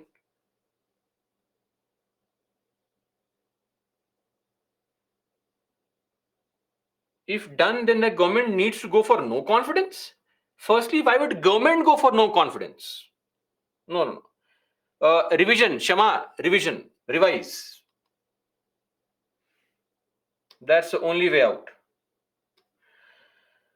Okay.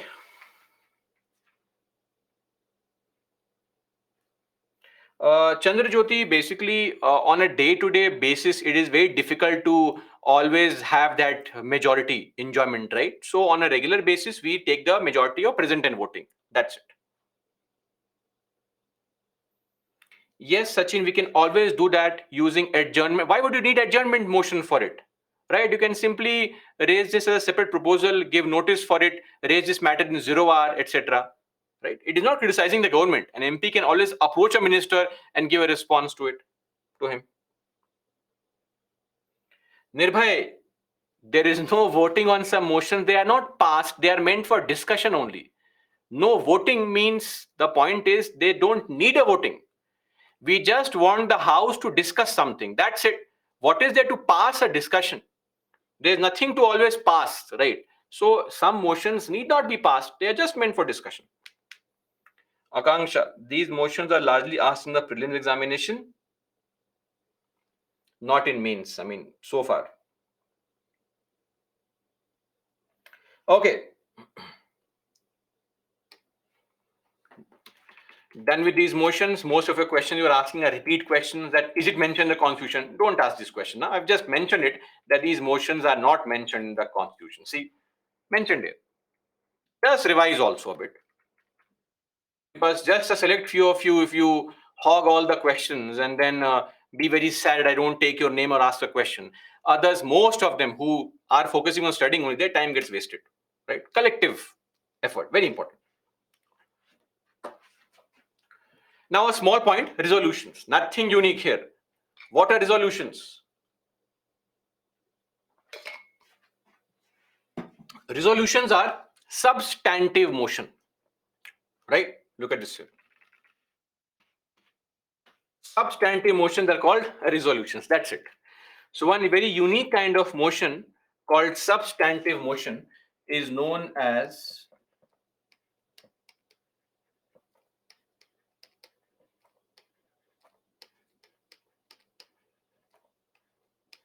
resolutions.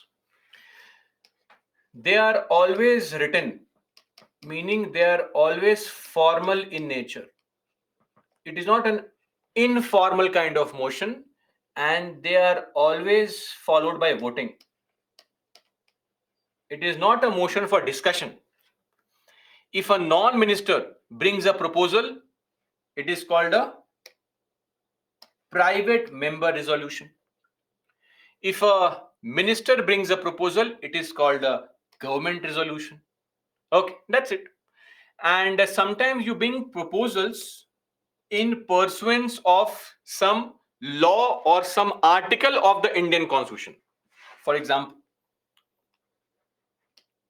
Article 67B, removal of the Vice President of India. Article 67, impeachment of the President. These things are called statutory resolutions. Why? Because we are allowed to bring such resolutions as per the law. What law? Constitution. So called statutory resolutions. Non-important, very generic kind of thing, this topic. It is just to note that resolutions are substantive motions.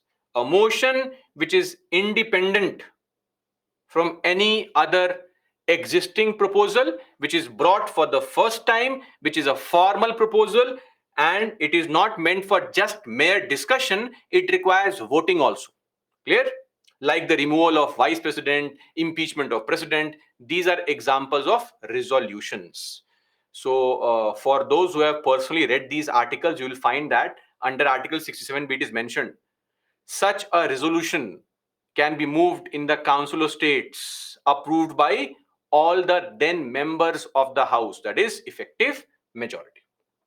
Anyway, moving on now to the annual financial statement, Article 112, which is what is called the Bahi Khata, right?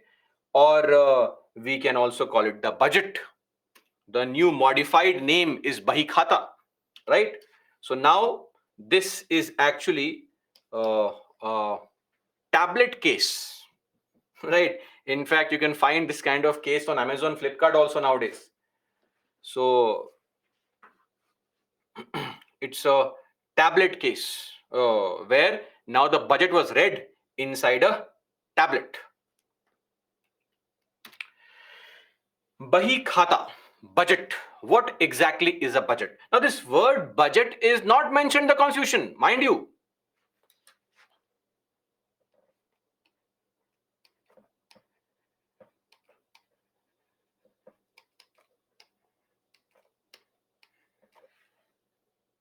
Not mentioned in the constitution. It is a statement of estimated receipts, money you will receive and money you will spend in one financial year. What is a financial year? Financial year refers to 1st of April to 31st of March. This is what is financial year. Now, who prepares the budget? Budget is prepared by the budget division, which is under the department of which department? Department of Economic Affairs in the Ministry of Finance. Clear? The budget is presented by the Finance Minister and is presented on which date? The budget is presented on, always remember,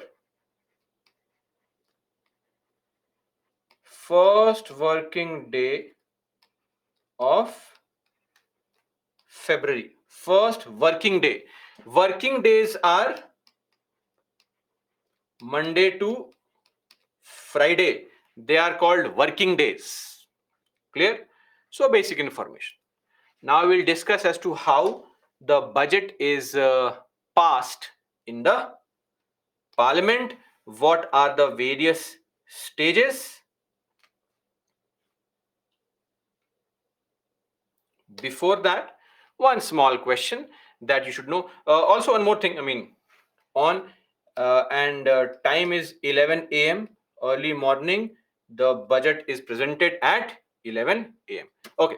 Coming to this question, please mark your answer for this question. Oh.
Very nice. Excellent.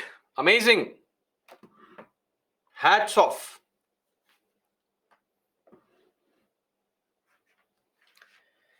First one is wrong. Of course, Department of Revenue is not responsible. One is wrong. Let's remove this and this. Whoever marked A and D, you are functioning at a separate level only of paying attention. Let's come to the second statement. Second has to be correct. So 2 is right.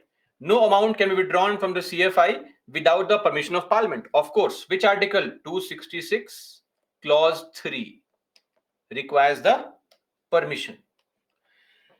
Number 3, all disbursements made from public account also need Parliament's permission? Really? This account is in the nature of banking transaction. Banking transaction. I gave the example Atal Pension Yojana, Sukanya Samriddhi Yojana, right? That somebody is going to get married, PF account is broken. Why should the Parliament have a sitting and all? Third one is wrong. Okay.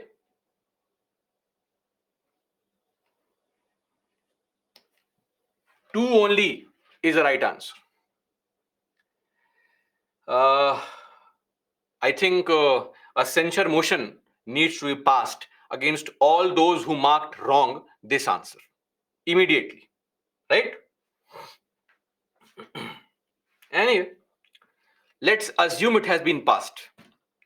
Now moving on to discussing the budget. So of course the details of what schemes, programs, that's for your other topics to be dealt with. I will discuss how it is passed. What are the stages involved in the passage of the budget? See, budget is a very complicated exercise. Don't think that the budget exercise starts in the month of December, in 1 month it is done. No. It takes a lot of time. So let me just use a slide to showcase what exactly is happening during a budget. So say any ministry. Now, Ministry of Finance will get, all these demands from various ministries. Say Ministry of Defense, Ministry of Agriculture, Ministry of Education. They have thought of some schemes. And they raise their demands to Ministry of Finance that please give me some money, give me 20,000 crores, give me 1 lakh crores, give me 5 lakh crores, all these things. Now, all these things are decided way back in August, September, October only by the cabinet, the senior most ministers. And they look into what demands can be accepted, what new schemes can be brought, how can we further improve the governance in the country. if that's what they want to do, of course that's what they want to do, right? So then towards the end of November, December, now the Ministry of Finance is said, right, is told that Ministry of Finance, you now finalize the details. We have largely accepted as a government internally that Ministry of Education will start these schemes, Ministry of Agriculture will start these schemes, Ministry of Social Justice will start these schemes, and they require this much money, kindly allocate. So that is done with respect to Ministry of Finance and the demands thereof.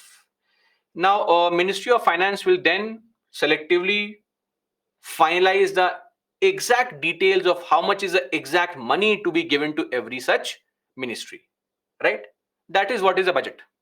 But the problem is that the government cannot, they want to spend money from CFI. All the ministries are wanting to spend money, but the money to be taken out of CFI requires what? Parliament's approval. So we need to get that bill passed in the Parliament to take out money from CFI. That money bill is what is the budget. That money bill is what is a part of the grand exercise called budget. A small part is what is called that bill, appropriation bill, where you take out money from the CFI to spend on various schemes and programs, right? And the real catch here for the Ministry of Finance is the revenue generation. See, revenue is limited. The ministry would want to accept everybody's demand. Oh, how much do you want? Take this, enjoy life. But sadly, the big challenge is the limitation of money. For example, think of your life also. Let's say you have, say, 2,000 rupees with you to spend. You want to purchase some books. You want to purchase some clothes also. And you want to go out on a date also. That's also possible. Never lose hope in life, right? So what if you are a UPSC aspirant? Now, of course, for books, you can simply, go and download some pirated illegal copy. Of course, because you are a true Indian citizen, so you respect all the laws. You download some pirated copy to further increase, the piracy in the country. Anyway, or maybe you can go to a shop and say some second-hand book, please, and you spend 50 rupees on that. Clothes, you ask your friend, please give me some clothes. I have to go out on a date. I'll give you a juice party, 150 rupees given for friend, and then remaining 1800 you spend on a date. Go to a costly place, and when you see the menu, you realize that the prices are too high. You simply say, I am fasting today. You only eat. Improvise, adapt, overcome. Right? Anyway, see, the point here is you want to purchase the best of books. After all, when you purchase new books, you can put them in your shelf, click a photograph, upload on Instagram to show that you're an aspirant, right? That's also important to show the world you're preparing. You want to purchase the best of clothes, and you want to go to the best of places on a date. But the problem is that the limitation of this input, that's limited. That is why the Ministry of Finance's biggest challenge is the incoming revenue, which is limited. That is why the effort required to adjust and manipulate and find out the nitty-gritties of how much money can be given to this ministry, that ministry, this scheme, that scheme. That's the advantage, or that's the difficult task, which is what is the preparation of budget. Anyway, so this is done. Then on one fine morning, the budget session is announced. On the 31st of January, if it's a working day, the president gives a speech, economics are raised, tabled, all that happens. And on the 1st of February, if it's a working day, the finance minister comes in the house with a red piece of cloth, wrapped book, or now a tablet. She enters the house. Whichever house she belongs to, she can read the budget, and she'll read the budget only in the Lok Sabha. The budget is presented in the Lok Sabha only. Now, there's a small problem that Nirmala Sitharaman belongs to Rajya Sabha. How can she speak in the Lok Sabha? Is there any article which allows for this? Please tell me. Is there any article which allows for this? Don't write yes, write the article.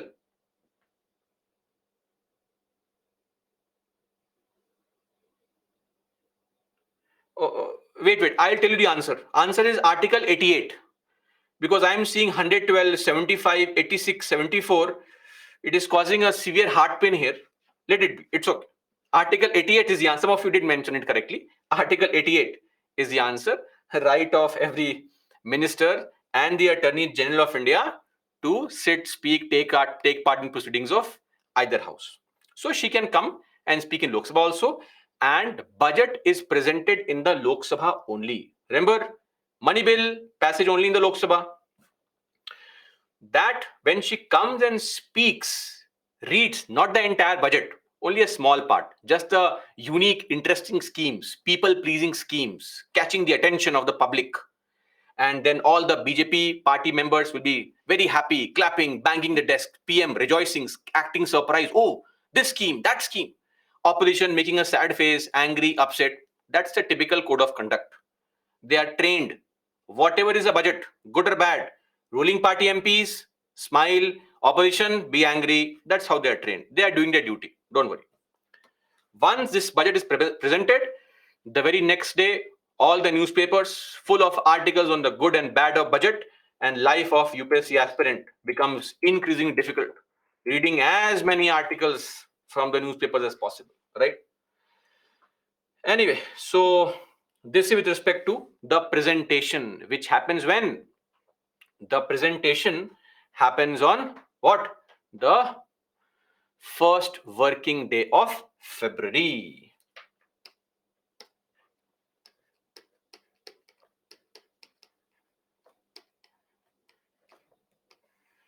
Just an example for this year. This time's total expenditure is roughly around 45 lakh crores is the estimated expenditure for the government for next financial year, right? Slightly more than 45 lakh crores, of which the receipts part is 27 lakh crores. Presented by a finance minister in the Lok Sabha. Once the budget is presented, at the end of the speech, A copy of the budget is also put in the Rajya Sabha, that Rajya Sabha read the budget. Why? Because Rajya Sabha can only discuss, has no power to vote. Can only discuss, no power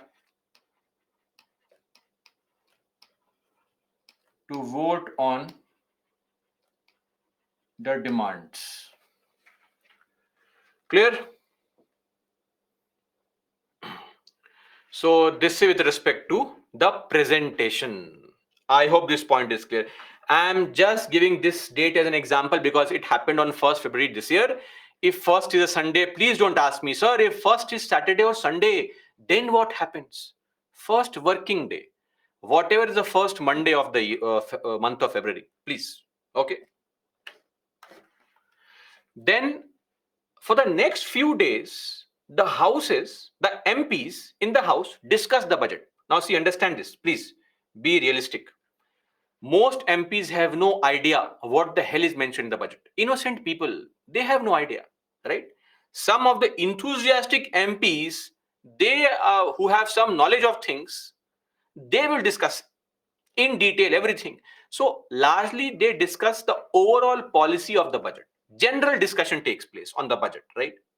So the next few days are spent like this. The parliament discusses the overall policy of the budget. Some of our innocent people have no idea. They simply sit at the back, just waiting for 6 p.m. and wanting to run back home. Then it is at this situation where you have discussion of charged expenditure. Charged expenditure is discussed here. Clear? And the houses are adjourned not for a week. My bad. It's not for a week, for a month. Around 3 to 4 weeks.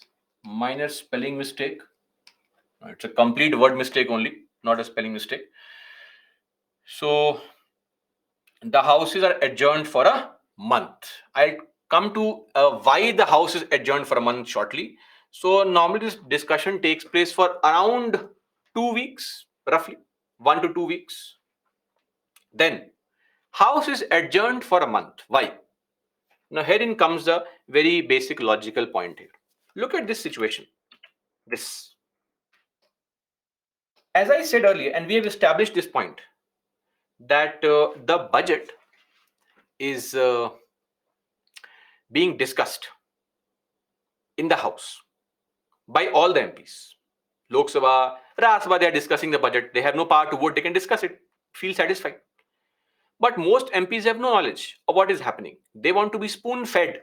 MPs don't want to put in the effort to read things on their own. They don't want to Google search for things. They want to be spoon fed everything. Just like, who I am referring to. So the point is that, see, sometimes there are genuine concerns. Some topics in the budget are very complicated. So we want some explanation. So what happens is, this entire budget is broken down into various small parts, very small parts. And the separate part of the budget is sent to some committees. They are called DRSC. Full form is given in the next slide only, don't worry. Departmentally related standing committees. There are 24 such committees which comprise of MPs only of Lok Sabha, of Rajya Sabha. So these MPs who are largely experts in certain area, let's say there are some MPs who have a lot of interest and knowledge in the ministry, in the field of, say, education. Those 31 MPs are said, you be a part of Departmental Standing Committee on Education. So that part of budget is given to them. Come on, read this. Give us a report on all the good things in the budget, bad things. What are your suggestions? So the MPs can then give their recommendations on that small part of the budget. So the entire big budget is broken into small parts. Some MPs are given the task to manage a small part of the budget, read it, comprehend it, absorb it, understand it, and then give to the House a report on all the problems or suggestions if they want to, which can then be used for detailed discussion in the House. So since all these DRSCs, which are committees only, comprising of MPs, discuss the budget, that is why the House is suspended for or adjourned for almost a month. So general discussion, adjournment, then the committee stage. For example, this time the committee stage was from 14/02/23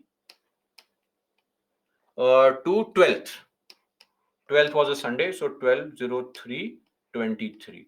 Almost 4 weeks. Demand of ministries are referred to 24 DRSCs. 24 in number. In total, there are 24 DRSCs. We have more than 50 ministries. Now you will say, sir, ministries are 50, DRSCs only 24. Some DRSCs function for various ministries. 2 or 3 ministries reports can be sent to one DRSC, and they prepare the report. That's it. Selectively, DRSCs prepare a report on all these demands, and then the reports are submitted to the houses. Clear? To the presiding officer that, sir, we have made a report. Now you can submit the report in the parliament, in the Lok Sabha, Raj Sabha, and all our MPs can discuss on it. Now the MPs know what is good, what is bad. Then they can fight, argue, scold each other, question the government, approve these schemes. That's it. Committee stage is done. Next is the voting on demands. Now the voting takes place on all these demands made by the ministries. After all, what are all these things? Demands only. So voting takes place on each and every demand. Let me just remind you, if you have forgotten, that this voting takes place only where? In which house? In Lok Sabha only. Right? Not in the Rajya Sabha. Rajya Sabha can discuss it, but no voting. They will discuss other things. DRSC reports are tabled in the houses. Discussions take place on these reports, and various cut motions are used. Cut motions are tools. Motion, proposal. Cut proposals are tools used by the members of the Lok Sabha to raise a concern against a particular scheme or a program. So what are these cut motions? There are 3 types of cut motions. Think of a simple example. Let us say Ministry of Education has launched, or it needs money for 5 different schemes. One such scheme is that they say, in our country, kids in their midday meal scheme are not getting nutritious diet. They also need protein rich diet. And if you bring in eggs, then people will say, oh, eggitarian. If you bring paneer, then people will say, oh, lactose intolerance. All this is there. The new funda, modern day funda is there. So what best we can do is, why don't we directly give the kids protein powder in the midday meal scheme? And the government wants to launch a scheme called Pradhan Mantri Bodybuilder Yojana. It is just an example. Don't search for this scheme. It does not exist. Right? Please, don't go and claim from government, where is the scheme? I want protein powder. There is no such scheme. What if they plan for such a scheme? So I'm explaining this because I have seen doubts on these things. So anyway, so what is the scheme?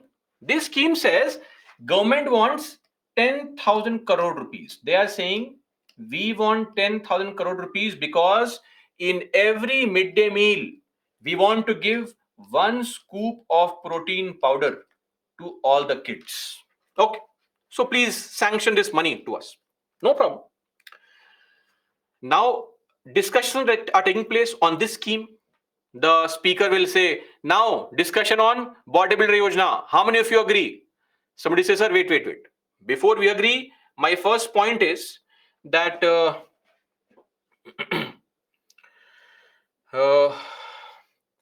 why so much money is required? 1 scoop of protein powder. A small kid, we can simply do it with half scoop also.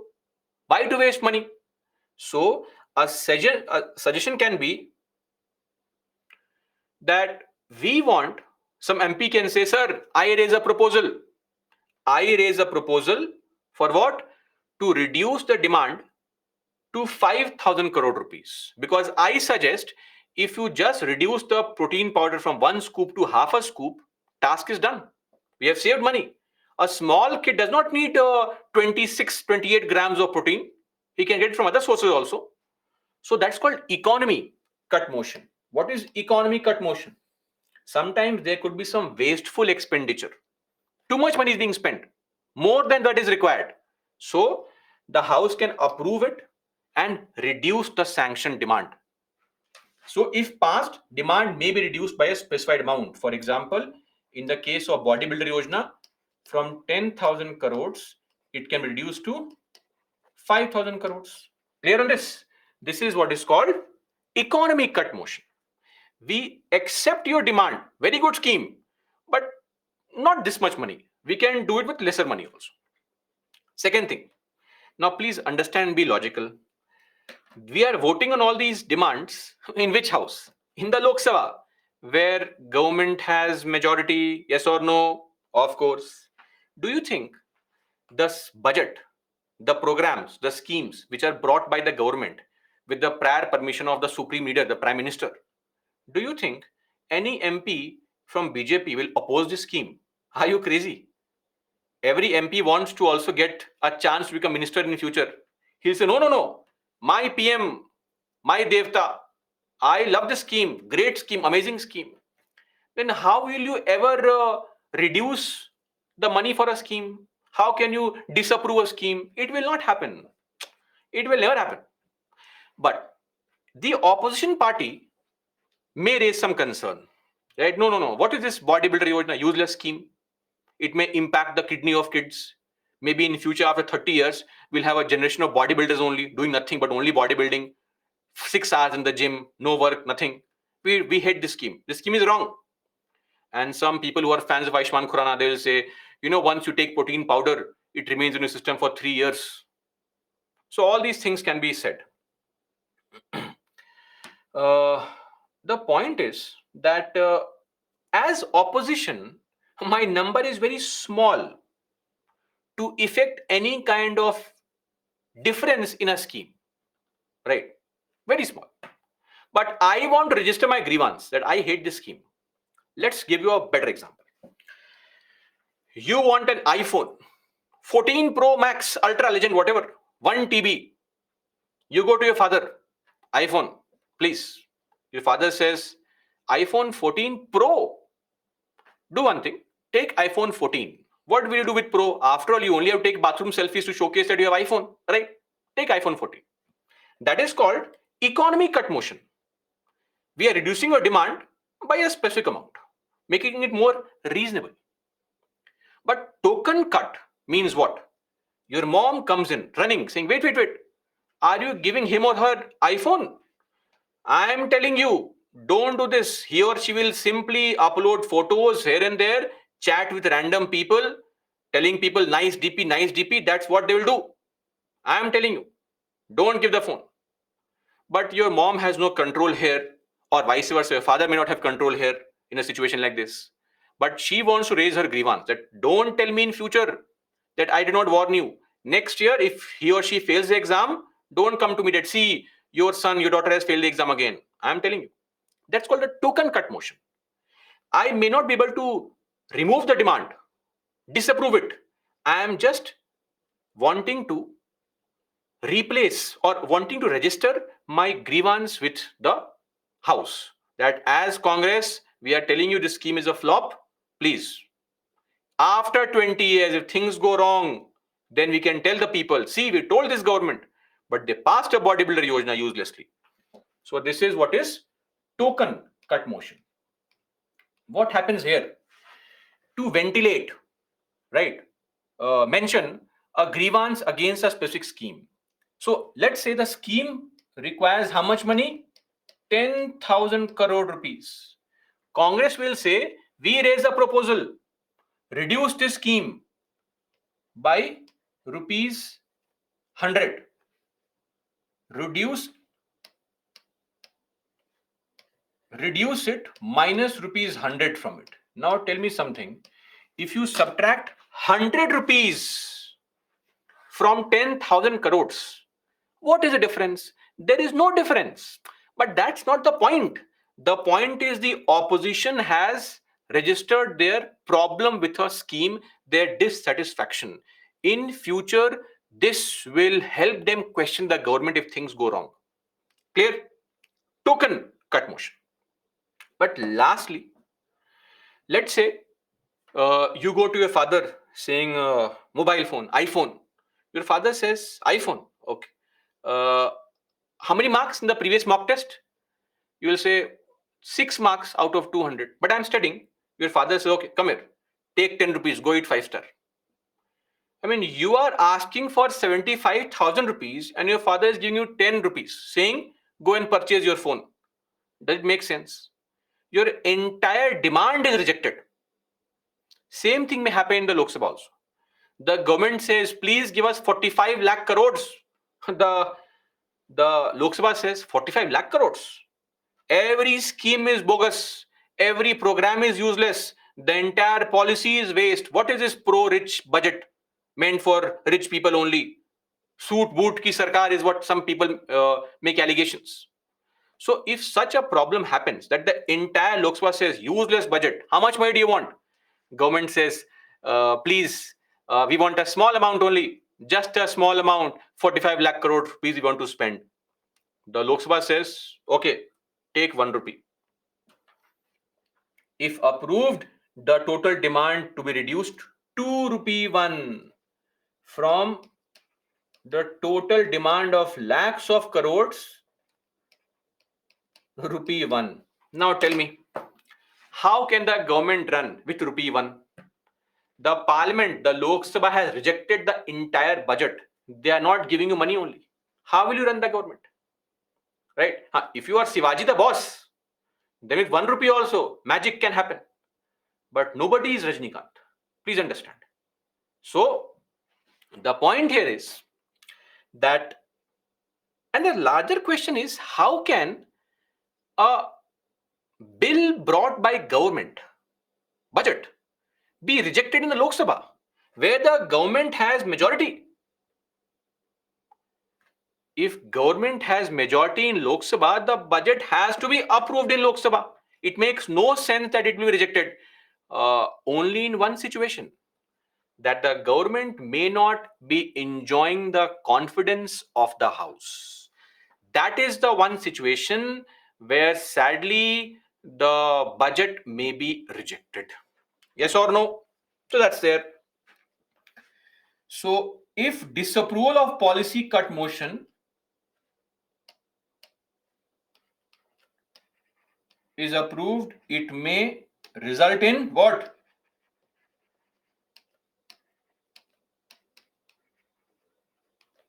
Trust vote. The government can be asked, forget the budget, you please prove the majority in the House. Okay, so this is with respect to the voting on demand. All these motions are voted upon. The important one being disapproval of policy cut, where if it is passed, it may amount to trust vote. Now, please also understand these motions are never passed. It can only be passed if there is some coalition government. Otherwise, sorry, it won't be passed. Ruling party has majority in the Lok Sabha, right? And for all motions, I'll say again and again, simple majority is required. Clear? So no such situation has happened in the past also. So no such examples. Once all the demands have been discussed in detail, now the entire budget is approved slowly and steadily. So voting takes place. Through closure motions, we close the deal. We close the debate. So how can voting take place? Think of this. What we'll do is we'll ask the members to start approving all such things one by one. House, should we approve the scheme? Yes or no? Ayes. House shouts. Ayes. Approved. Next scheme. Should we approve this? Yes or no? Ayes. Approved. Now, in lot of situations, you will find that some old schemes continue every year. midday meal scheme, Narega, all these are old schemes which continue every year. There is no need to discuss the pros and cons every year. Makes no sense. Just wastes time. Yes or no? So I may skip some of those old schemes and discuss only the new schemes, because I have to also uh, get the budget approved before 31st of March, because from 1st of April the government needs to get the permission to pass the to take out money from CFI, right? So I will only discuss the important schemes. The old ones which continue, we'll skip it and we'll assume they are passed. Clear? Then sometimes, to also increase the speed of approving the budget, we can club 2 or 3 schemes together and ask the House, do we approve all these 3 schemes? House says ayes, all 3 approved. Just do the work fast, quick, clear? Then again, move from here, discuss this. House, should we approve? Done. Move from here, discuss these 2. House, should we approve these 2? Yes, passed. But after some time, please understand that time is running short. We don't have the liberty of time, because before 31st of March, we need to get it passed. So what will you do? After certain time, all the MPs are getting bored now, saying, sir, we have discussed too much. Bring some caste debate, sir. We are getting bored. So the speaker says, okay. Don't cry. House, should we pass the entire budget? What do you say? So House says, yes, sir, approve everything. So entire debate is cut short. All the remaining schemes are approved and deemed to be passed. Done. Right? This is how we approve all these demands. Now look at this. You'll understand this. Very simple. Through closure motions. Simple closure. Voting takes place after discussion is over. So there is some kind of scheme. Discussion approved. Closure by compartment. Schemes can be grouped together in one compartment and then they can be discussed and voted upon together. The clauses of a bill or a lengthy resolution are grouped into parts. An entire part is put to vote. Then kangaroo closure. Jumping from one important scheme to another and skipping the middle ones, assuming that they are passed. The older schemes, kangaroo closure. And lastly, when there is not much time left, we say the debate is cut short and the matter is put to vote. All these things, should we approve? Yes, sir, approve everything. It's okay. So these are closure motions used. Just an example to explain these things. No need to mug up all this. It's okay. It may not be asked in the examination, but we should know that these are things used to approve the demands. Approve the demands. Demands have been approved. Okay. Now,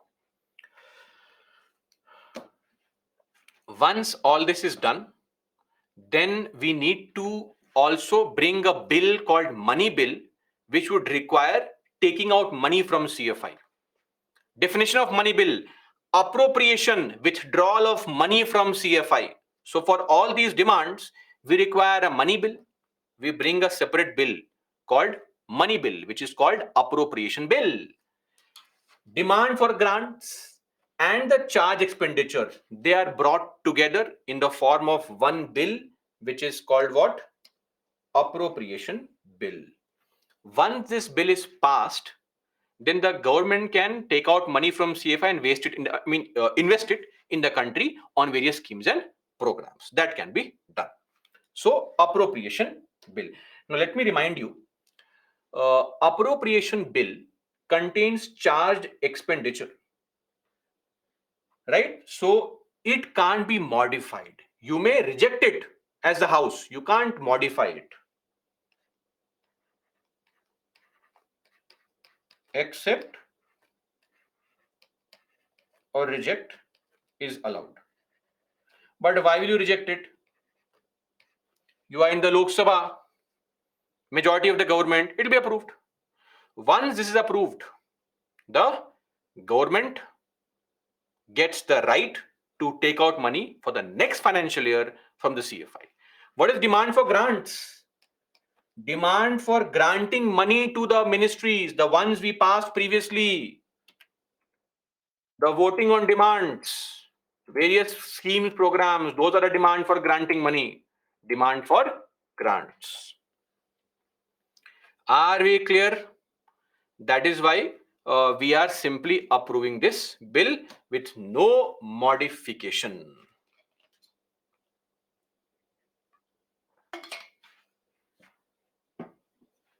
Okay. Just to point out, what exactly is charge expenditure, or what kind of things are a part of charge expenditure? Salaries and allowances of the President of India, including every expenditure relating to his office, charge expenditure.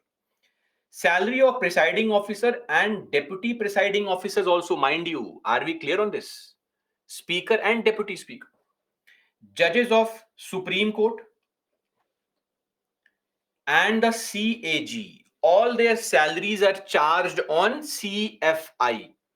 Then the pension of judges of high courts are charged on CFI, not their salary. The salary of high court judge comes from the state CFS. What is CFS? Consolidated Fund of the State. CFI, India. So the government pays a salary of the Supreme Court judge, but only pension of High Court judge. Okay. Then any debt, any loan, any liability of Government of India, it is charged. Any sum that the Supreme Court or the High Courts have asked the government to pay to some person, some compensation to some victim, some relief money, etc., or any other expenditure that the Parliament declares as a charge expenditure. These things are called charge expenditure. Article 112. That's it. Now, please don't ask me, sir, is salary of IAS charged? Is it mentioned here? No, not charged. Don't give too much importance to yourself, right? Mere bureaucrat. Charge expenditure. Once become governor in future, then you'll have a charge expenditure. Okay. Till then, please be normal. Be like other fellow human beings. Don't have airs about yourself. Okay. So once this bill is passed, now see, this bill is passed in the Lok Sabha, and normally what happens is it is sent to Rajya Sabha. Rajya Sabha, see the bill.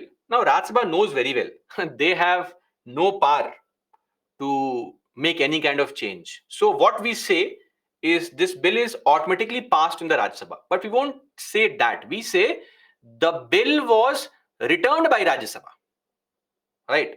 Rajya Sabha says, okay, this is a money bill. Very nice. Okay, take it here. Take it. Clear? Return it. Done. And then the bill is sent to the president. President signs. One small point. What kind of veto can the president not use on this bill? Please write your answer.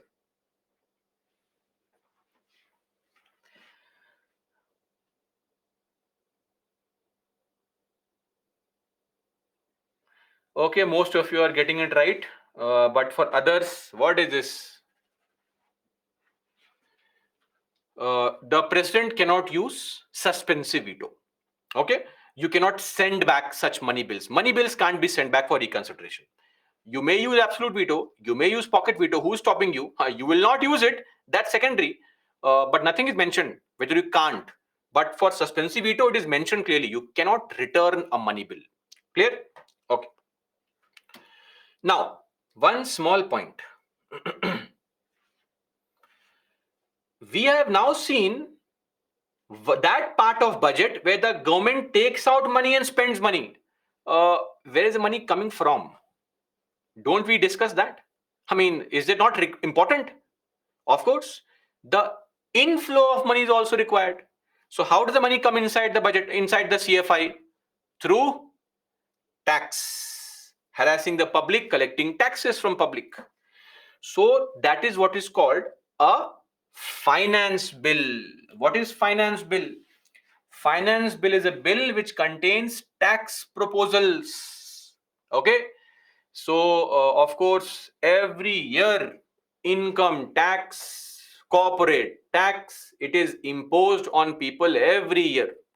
Finance bill is also a type of money bill, because you remember money bill definition, any taxation proposal is a money bill. It contains tax proposals.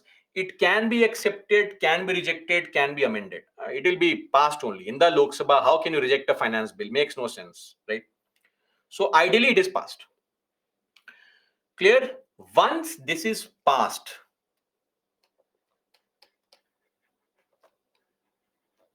passage plus assent by the president completes the budget exercise. This is what completes the budget exercise. Budget is done. Now the government can take out money, put in money, impose taxes, start a scheme, everything can be done. End of discussion on various stages of the budget. Okay, now coming to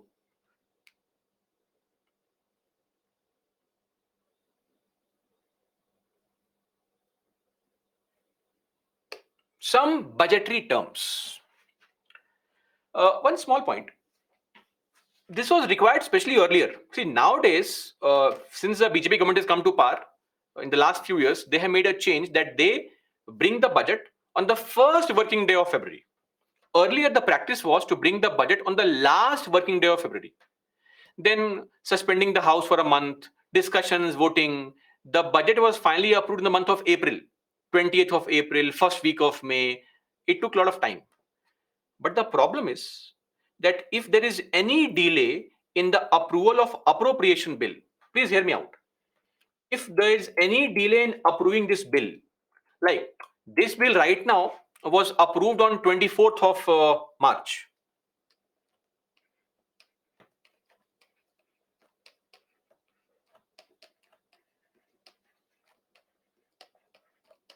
Approved. Signed by the president on 29th to 30th of March.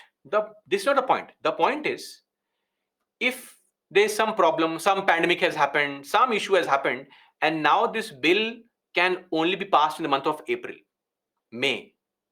The problem is, the previous budget allowed the government to take out money from CFI only till 31st of March. From 1st of April 2023, tell me, how can the government spend money? They cannot, because the new budget has not been passed so far. So, in case of such issues or concerns, if there's any delay, what we do is right at the time of the general discussion only, the Lok Sabha allows or sanctions some money to the government even before the budget is approved. That government, in case there is any delay, take this money, spend it. Amount sanctioned by Lok Sabha till budget is enacted. This amount is usually 1/6 of total demand. 2 months expenditure. This is called vote on account. Are we clear on this? Vote on account. Clear? So, similarly, because there is something called vote on account, which is because of delay in the passage of appropriation bill, if this bill gets delayed, don't you think the finance bill also gets delayed? If the finance bill is getting passed in the month of May, then in April, no taxes. Of course, taxes. How? So, there is a law in the country called Provisional Collection of Taxes Act. This law allows the government to impose taxes on the people at new rates for up to 75 days, 2.5 months almost, uh, till the finance bill is actually passed. So we have scope here also. Till the finance bill is passed, there is ample scope for the government to do what? For the government to impose taxes on the people. Clear? Then, now come some other terms like supplementary grant, additional grant. Now, please hear me out carefully. These are very easy terms to understand. So, nothing complicated. Supplementary grant. See, let's assume that in this year's budget, we have allocated, the parliament has approved, say, rupees 500 crore rupees for the PM's foreign tour. Okay? Tour and travel of the Prime Minister to foreign countries. But you know how our PM loves to travel, right? He's a perpetual traveler, truth seeker, goes to various countries, pulling kids of ears, playing drums, etc. He enjoys life, building relationships, rapport, etc. across the globe. Now, maybe while in the month of December, he's in some African country, some remote Kalahari desert, roaming here and there, and the money is over. The money approved by Parliament on his foreign tours is finished. Then what do we do? Should we tell him, PM, you stay there only? In the next budget, we'll get more money approved and then we'll call you back. Is it possible? Of course not. Makes no sense. So, supplementary grant. That's where this comes into picture. What we'll do is, if at any point of time, whatever money was approved by the parliament, right, is insufficient, then some money can be spent immediately. And from where will the money come? Urgent expenditure. Money is required immediately to be spent. Where will the money come from? Tell me. The money comes from contingency fund. I hope now you understand the various uses of contingency fund. This is where the money comes from. Absolutely correct. Lot of you marking the correct answer. Contingency fund is where the money comes from. One more thing. Yesterday, we were discussing about these private member bills, right? So, in that, somebody said, sir, why are they not passed? So, I gave the example that, these private member bills, they lack content also. Emotional kind of bills. Like that example of how marriage ceremony amount has to be limited to only 5 lakh rupees. For that, we have to hire new officers, all India marriage service officers, if that becomes a reality in future. What if that's true? What if it happens? Now, in the budget, all the schemes and programs have been approved. But during the entire year, what if government thinks of some new scheme or program to further manipulate the vote? To further improve the life of people of this country, right? So, this is election year, very important. So, for that, what happens is, if we want to create some new scheme, new program, new policy, which was not mentioned in the budget, but somewhere mid-year, and we want to start it immediately. Tomorrow only, all India marriage service, we have to hire new people immediately based on how many times you have gotten married in life. The more you have gotten married, the better your chances. First criteria, at least 4 or 5 marriages in life in total. Maybe, whatever criteria, the government decides. So, again, we need to spend money right now because in the budget, this scheme was not mentioned. So, from contingency fund, some money can be put in and taken out from there and spent on a new service, new program, new scheme, which was not planned in the budget. Again, contingency fund. Contingency fund is a one-stop solution. It is the Dolo 650. It's the Combi Flam. Anything, Dolo 650. Fever, Dolo 650. Cancer, Dolo 650. Not cancer, of course. So, contingency fund, one-stop solution for all these things. Clear? Remember, the government can take out money from contingency fund, but after they have spent the money, they have to get it approved in the very next session. When the parliament meets, they will table this as a money bill and get it passed by the parliament, because Authorization is required, not right now, but later on. So always remember this.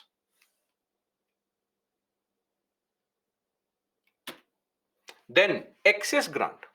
See, for your life also, let us say you are living in some PG. Now, please don't ask me what is PG. Ignore it. You are living in some hostel because this happened. True story. Somebody asked what is PG. So if you are living in some PG, some hostel, some place like this, and you have to pay some rent, 5,000 rupees per month, then 5K per month. Your food bill, the mess charges for the PG, the paying guest facility that they are providing, mess charges 3,000 rupees. And you have 2K to spend on yourself. Your father has or mother has given you 10K. Now they have given you the entire 10K. Okay? Entire 10K. But what if the PG owner, because he spots your misbehavior, that you are bringing in too many friends in the house, he says your PG rate increases to 5.5 thousand. Now, at this point of time, you have the extra money to pay because you have 10,000 rupees and that money is required to be paid right now only. So, you will take money from here, maybe 500 rupees, and pay here. So, sometimes you have to spend more money than what was approved by the parliament. So, that is called excess grant, where money from some other scheme was used by you for some other scheme. But mind you, this is also wrong. That is why you have to get this also approved by the parliament. That I had to take money from some other scheme and put it in some other scheme because now this 3K is running short of 500 rupees. Again, you take money from which fund? Contingency fund. Clear? Lastly, vote of credit. What's the meaning of this? See, additional grant means what? We are planning a new scheme, a program. It's planned. All India marriage service, planned scheme or program. But let's say things go wrong. Maybe India has to fight a war, maybe some kind of pandemic, maybe some kind of train accident has happened, right? Maybe some kind of natural calamity has happened, floods, etc. It also requires sudden expenditure. So where will you get the money from? Contingency fund. Vote of credit. Clear?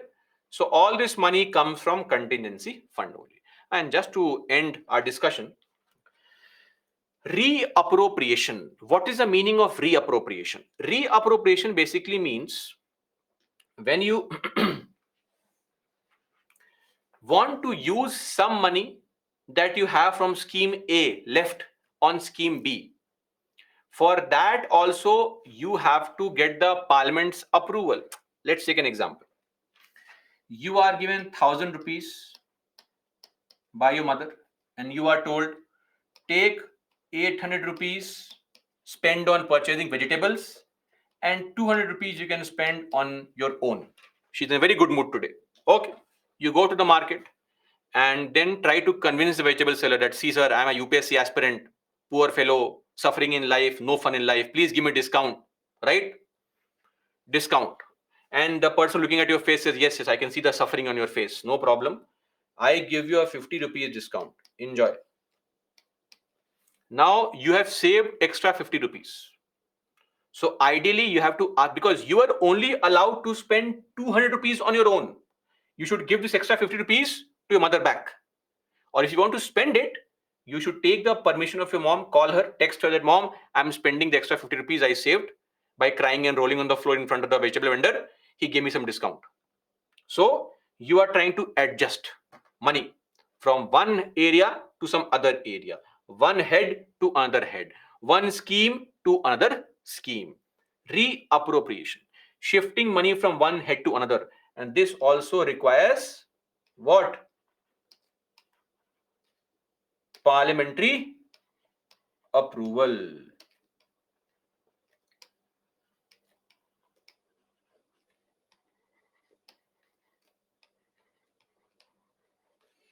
So these are some of the budgetary terms that you might come across in the country. Okay, so that is there with respect to the various terms that is used, and of course contingency fund money has to be approved by the parliament. Now some of you may say, sir, what if it is not approved? It makes no sense. This question is irrelevant. MPs are not fools. They will approve it because the money is spent already, right? And if you say no, sir, but if it is possible in some case, if MPs go crazy, if it is not approved, then the real problem again comes back to the same question: how can a money bill not be approved in the Lok Sabha? Want of confidence, trust vote. Go back to trust vote. Simple. Okay. And contingency fund has at any point of time how much money? 30,000 crore rupees. We have discussed this under the chapter precedent. You won't remember. It is a long time back, 1 week old news.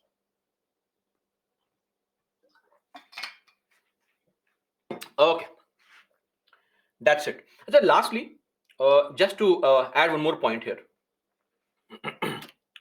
Interim budget. Nothing unique. Very simple. Interim budget refers to a budget presented by the general normal government only. Incumbent means current.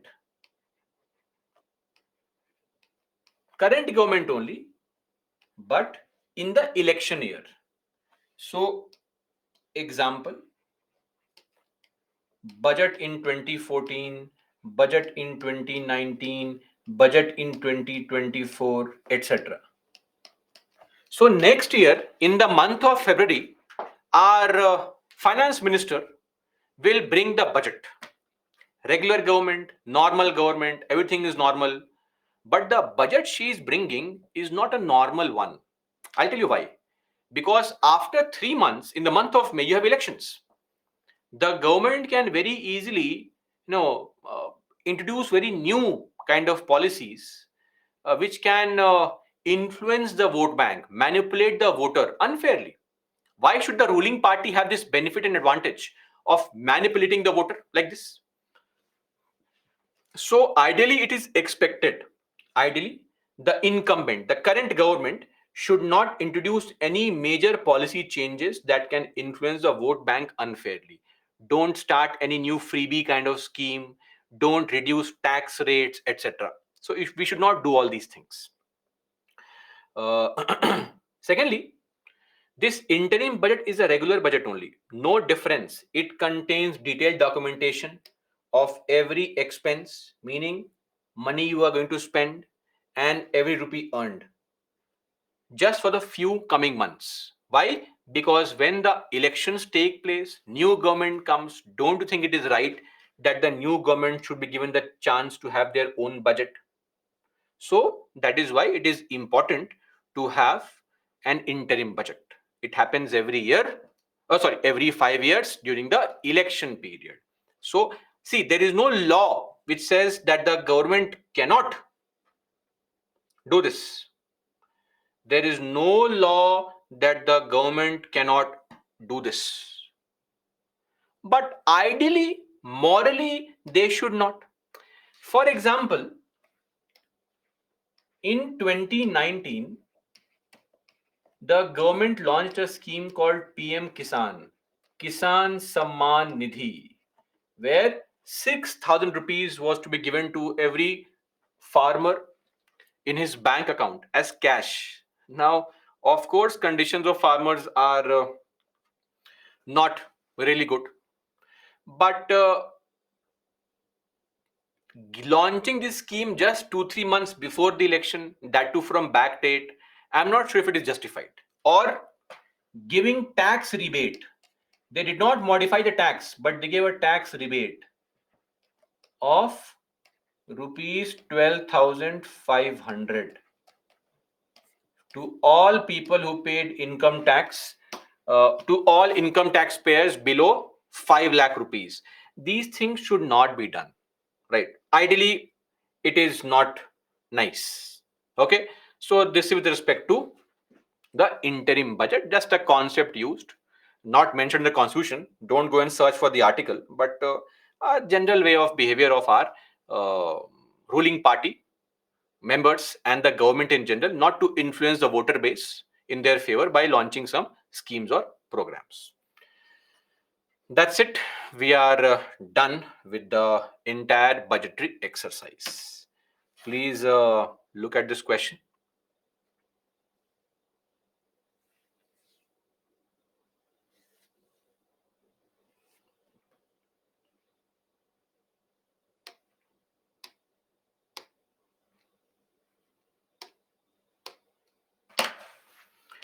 A is 1 only, B is 2 only, C is both 1 and 2, D is neither 1 nor 2.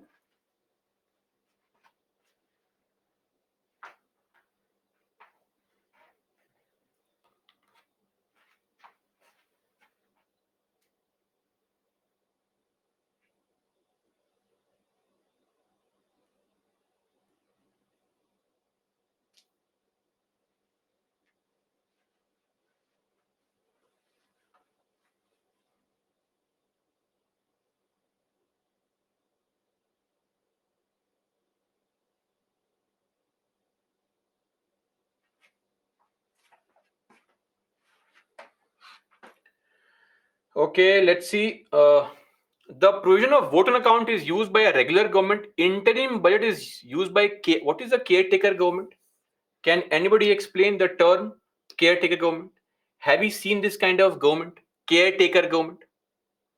Anywhere? There is nothing called caretaker government, right?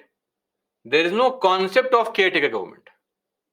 An interim budget is presented by a regular government only, the current government. It is just that the budget presented in election year is called interim budget.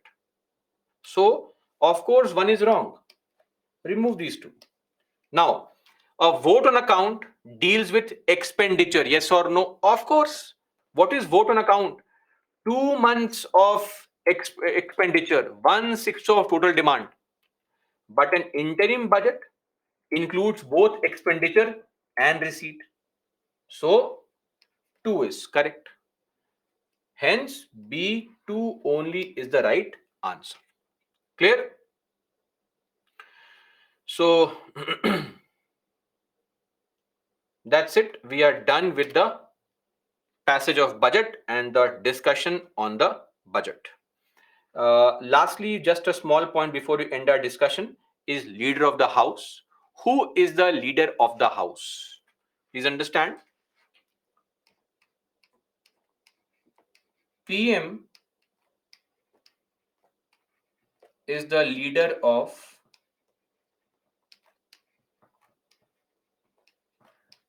whichever house he or she is a member of. Okay. So currently, our Prime Minister is a leader of which house? Tell me. Our Prime Minister is a leader of Lok Sabha. Why? Because he is an MP of Lok Sabha.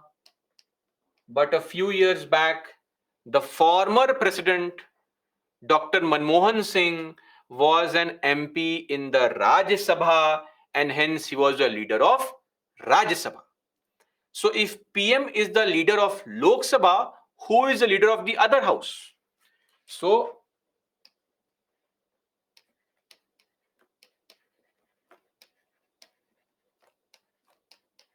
in the other house, any minister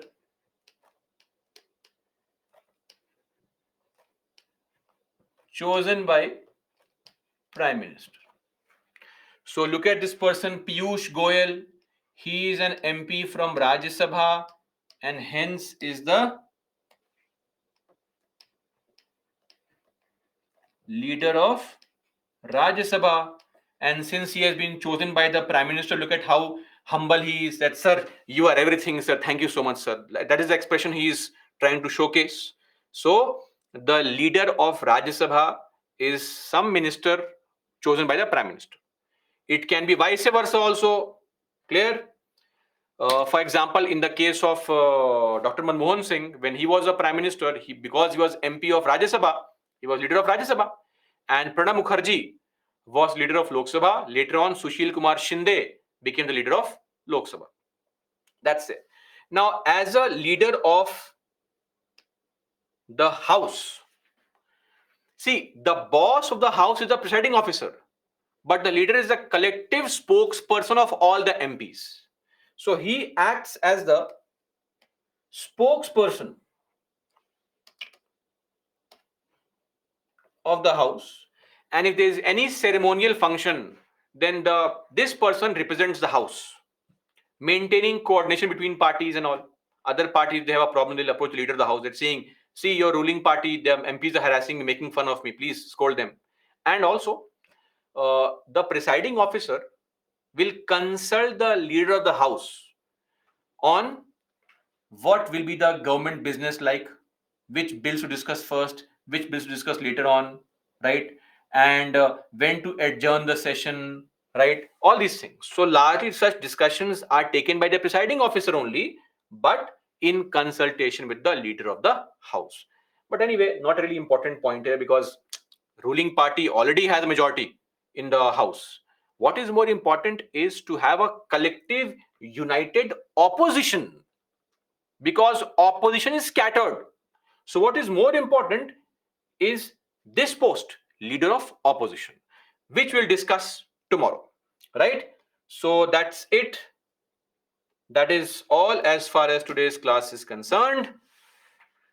That's all for me, guys. Jai Hind. I'll take up some questions if you have any questions, please. And just to a small reminder here for all of you, see, when it comes to your revisions, I see selectively same kind of people getting 5 out of 5 correct. Now it is nice, but I would want it to be more inclusive, right? And sadly, I don't find such things happening. Selective people are getting their names always there. It does not reflect nicely on me, because why only few people are getting the names there? So revisions. And today was very bad because lot of you were stuck in a wrong answer and were confident also of the wrong answer. But anyway, revisions are important. So please, number one, revise the PPTs. The book Political Theory, I think chapter 6 is what we are studying today. Number 3, monthly magazine. Now, one more thing, apart from reading the editorials, now it has been 7 days. I would want to know by tomorrow, where have you finished in the monthly magazine? What page have you completed? So by tomorrow, when you reach the class, I mean, when we meet again, please type in the chat section how many pages have you read. Apart from this, now the time has come. I have been constantly telling you to read Yojana and Kurukshetra. So now, from this date onwards today, go on the Byju's website. Please download Gist of Yojana Kurukshetra and start reading the gist of Yojana Kurukshetra. So firstly, we'll focus on January 2023 Yojana and Kurukshetra selectively. So devote 1 hour to this today. Today Yojana, tomorrow Kurukshetra, day after Yojana, then Kurukshetra. We can pick anyone, right? This will be a new edition from today onwards. So please don't waste time and don't ask me, sir, how to download. Sir, Google search for it. It is very easy. Clear?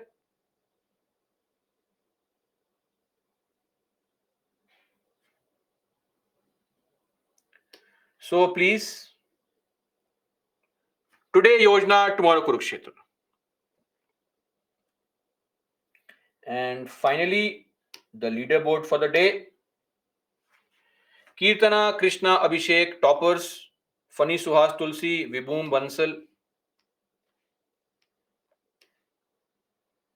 Himanshu Manoj Patil, Nilesh, Bhavan, Janvi Upadhyay, Soumya, Faizan, Gautam, Abhinav, Priyanka, Kambapati, Vishnu Maya at number 4. Then we have other people at number 17 onwards with 6 correct.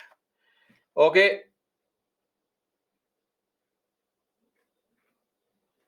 That's it. Again, number of pages irrespective, you simply read the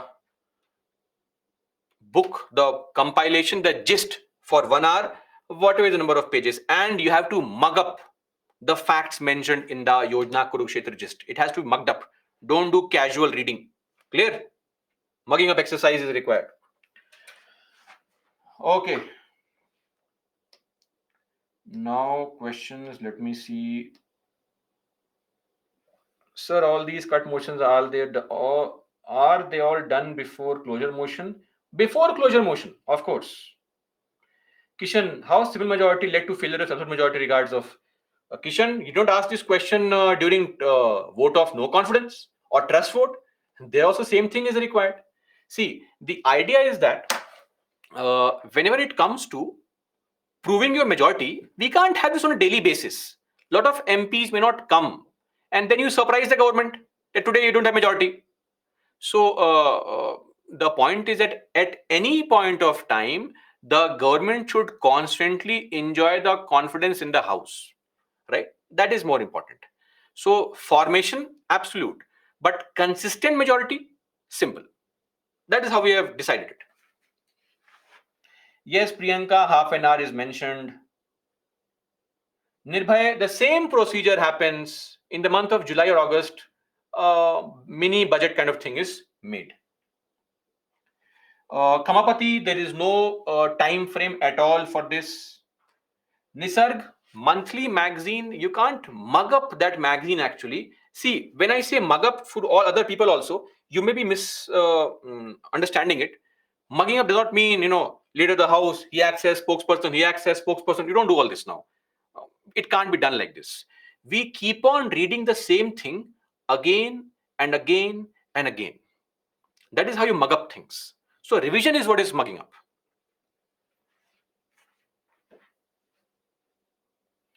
No, Shreyank, it is not. No, Shama, that is irrelevant. Your reading of monthly magazine is separate from these basics and all. As I said, there is no good day which will come when you start reading things, right from day one. No, Shargun, ignore it. Kishan, that is very logical. You have just revised 3-4 times. It'll take time, don't worry. See, for all of you, please, I'll tell you something that don't get disheartened with the marks you score in mock test and all. You are in the learning phase right now. Sometimes some questions are very easy where something was clearly mentioned. And as your teacher, it is disappointing for me that my students are not able to score these marks, right? So that could be there. But to be on a realistic side, it is very reasonable for you to make mistakes right now. That's the whole learning point. Don't feel disheartened. Getting 1 correct out of 5, there is some problem. But 2 or 3 making mistakes here and there, fully justified. Don't worry. Palak, largely prelims. Madhur, same chapter continues, chapter 22. Priyanka, don't read it. Just read editorials. That's why I said skip it completely.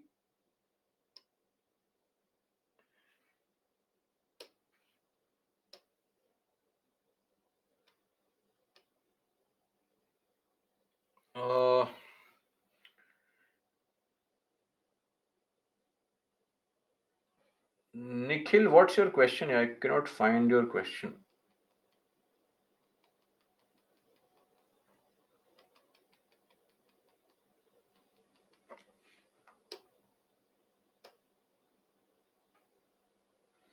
From Lakshmikant, chapter 22. No, Sneha, time is not less actually. Just look at this. Revision will take maybe 2 hours. Political theory, chapter 6, come on, 1 hour at best. Monthly magazine, 1 hour. Gist, now 1 hour. 5-6 hours, 3 hours of classes, 9-10 hours of studies are required actually. I'm not being harsh, I'm just being realistic.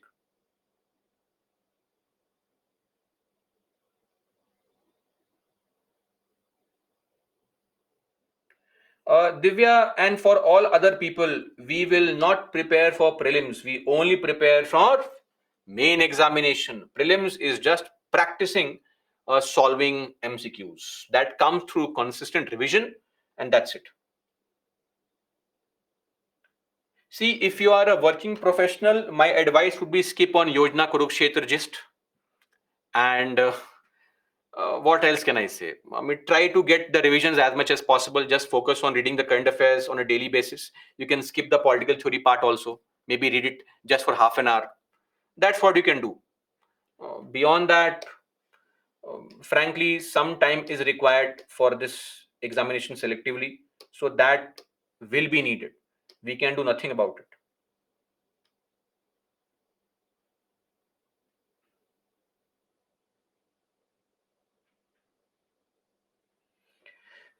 Vishwajit, such an innocent question. How can a member of Rajya Sabha become a prime minister? Because the constitution allows for it. Yes or no? Nayak article, do you remember? That is how any person can become the prime minister, but has to be a member of any house within 6 months. Anyway, okay, Arjun, for optional, if your preparation is next year, then join some coaching for optional and start studying 2-3 hours to optional, right? Okay. That's all for me, guys. Let's meet tomorrow. Your experts can keep on addressing your concerns in the meantime, and we'll meet tomorrow. Till then, that is all for me. Jai Hind.